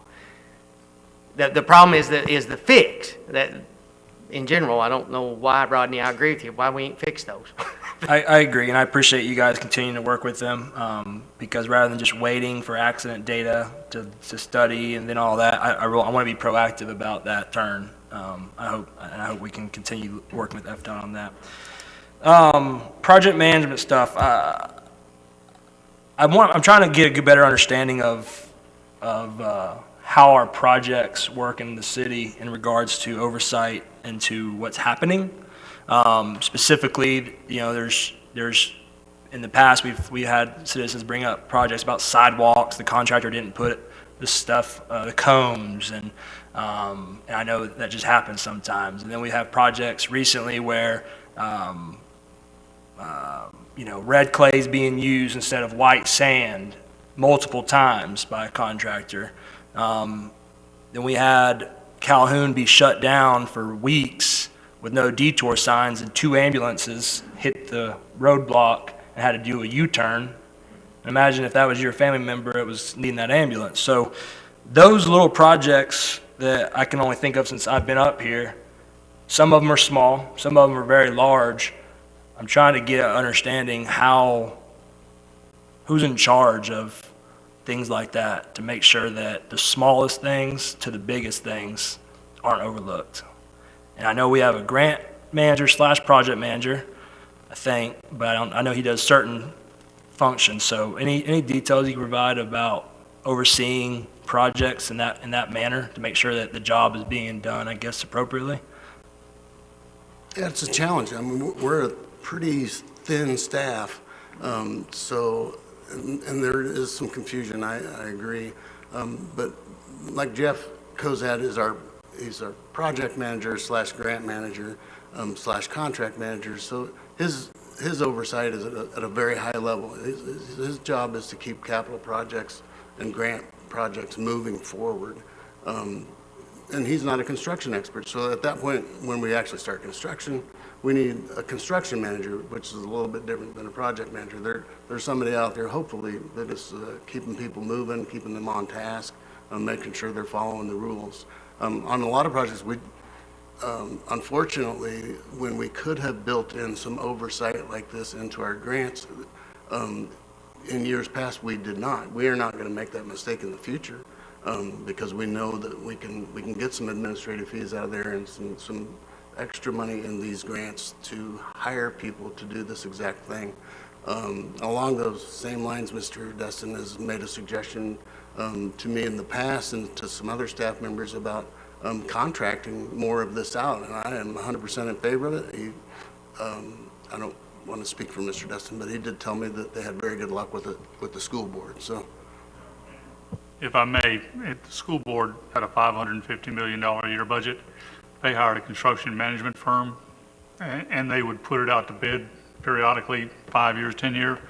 And that firm would just be in charge. What they would do is they would give you an estimate on what it would cost to do every job. They would have that estimate verified by a third-party estimator or consultant who would say, yes, that's a good estimate, or no, that's way too high. At that point, as long as the estimator said it was a good bid, then they went and took the whole project and brought it in on time and on budget. And if they came in under budget, we split the difference at the school board with them. Amazing how many times they came in under budget. Not only that, they came in on time because there were built-in fines for if you didn't come in time. I think that we should authorize the city manager to start putting his feelers out to see if we can find a construction management firms. And there were 3 or 4 that would bid each time. And I spoke to the one that's doing the school boards. Now, it's the biggest firm in the country probably that does that, Jacob Titans. And they indicated that they could possibly be interested in talking to us. They generally do very large governmental entities, but I think they might be open to it. If not, some of the other companies that were bidding the last time we put it out to bid would do it. So similar to those, we could have a continuing service contract for a construction manager type of position. And not only that, it brings a couple of other advantages. Once you have gone through the bid process with the construction management company, you don't do that again. They have their own engineers, they have architects, they have everybody on board to just do it. And so you meet the bid requirements under state law by putting it up to bid at the beginning. After that, it doesn't go to bid. We don't have a 5 or 6 month lag while we have to go out to RFPs every time. So it had a lot of built in. I was the school board's liaison to the construction management team for 2 years, and I was amazed at how efficient it was and how they got things done under budget and in a timely fashion. And it would take that burden off the staff who already don't have enough people to do that. That sounds great. And I mean, you know, what they did at Main Street with the sidewalk, that was the best job I've seen. It was internally. You know, it was, we're oversight seeing it ourselves with our own guys, where we have people on Calhoun putting in sidewalks. If you go drive down Calhoun, there's a void underneath brand new sidewalks. And, you know, when I put in a sidewalk in my driveway, they had to put all this foundation. There's holes that you can see on Calhoun near the new park that aren't even filled in because, you know, we are understaffed. We're not overseeing that particular project. So I'd like to direct Lance to start looking into this construction management. And I'd be happy to work with Lance since I was instrumental in running it for 2 years, and we'll talk around and see who is interested in entering into an agreement with us. I have a question for you, Mr. Destin. It's not just about efficiency. Is it budgetarily much more efficient outside of just the efficiency that the projects get managed and there's someone overseeing it? The incentive to bring it in under budget so that you share in the savings is a good incentive. It works. Do you need any direct to start pursuing something like that? Any motion or anything? They'll start doing it. Thank you. I think that'd be a fantastic thing to do. Lastly, I was curious, does the city have any plan, response for any update for COVID-19 response and what we're doing in the city of Destin? So at this point in time, we're just simply following the CDC guidelines. I've heard talk that they're going to revise them shortly. I hope they do. There's talk of at least reducing the number of feet that you're supposed to be away from your friend. And I would love to see these go away at some point in the very near future. I would quite honestly prefer to have my old seat back up there so I can see staff, and sure that he would too. So yeah, as soon as they loosen the reins on us, we'll go back to where we need to be. So I think we'd wait for the CDC to do something. We might be waiting for a long time. I was looking at some other municipalities next to us and others as well. Fort Walton in particular is fully opened, operations and different things like that.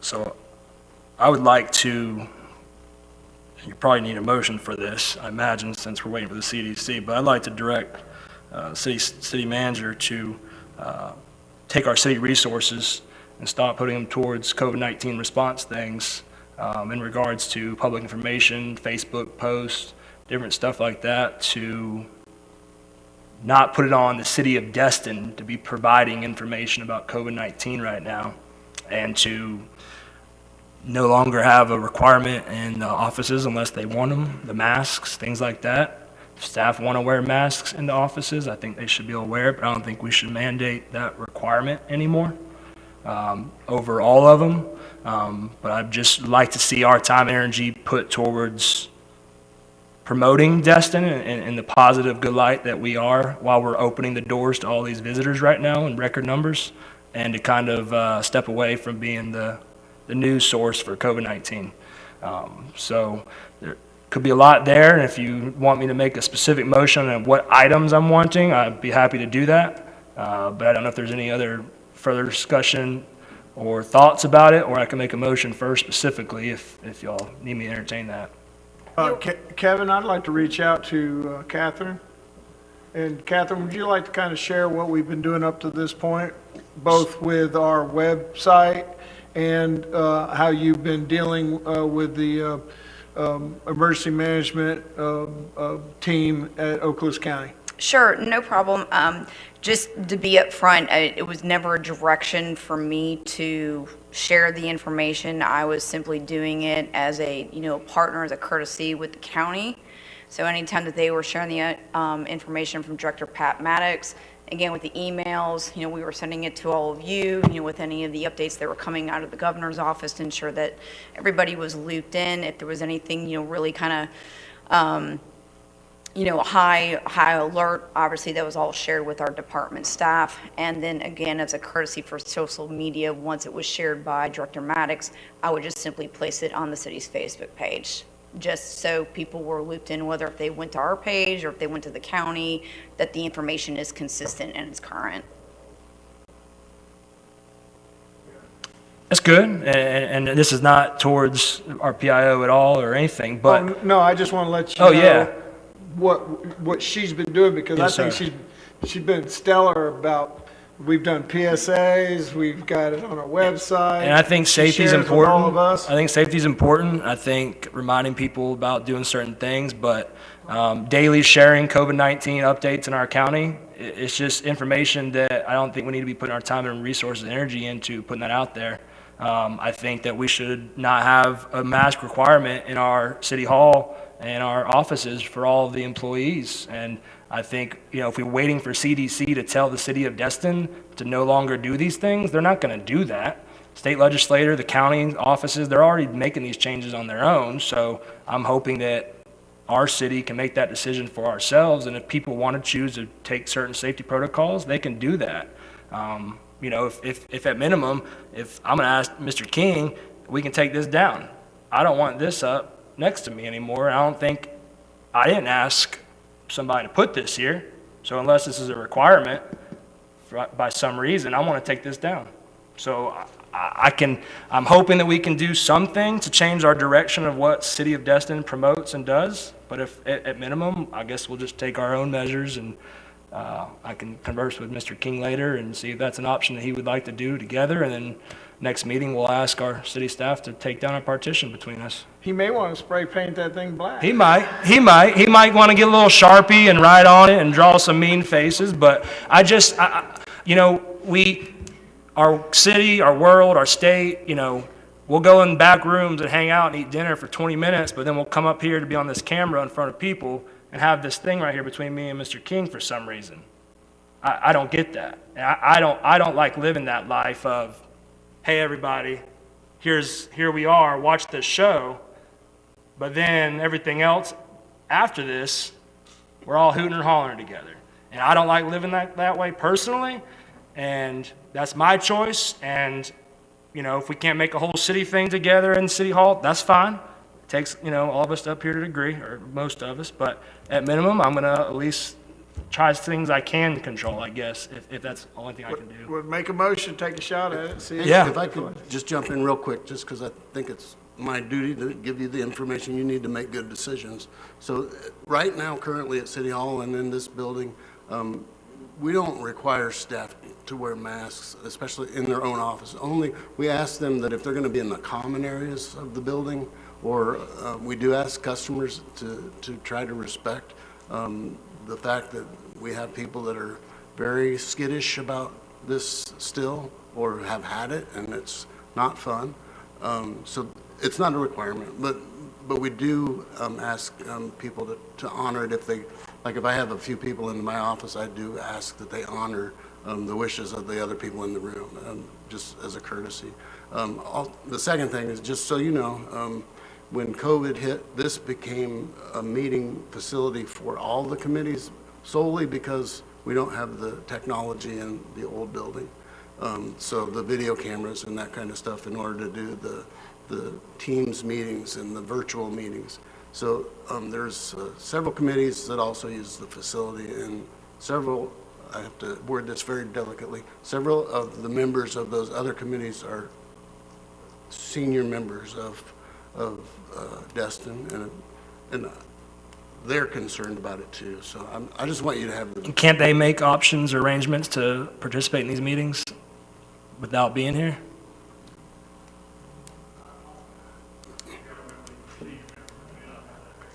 But they could wear masks if they chose. Kevin, I appreciate where you're going to, but I'm just going to tell you what we've done prior to you becoming a council member. Up to this point, we've followed guidelines put out by the CDC, but more importantly, we followed the guidelines led by our governor, first and foremost, and Florida is a free country, thank God.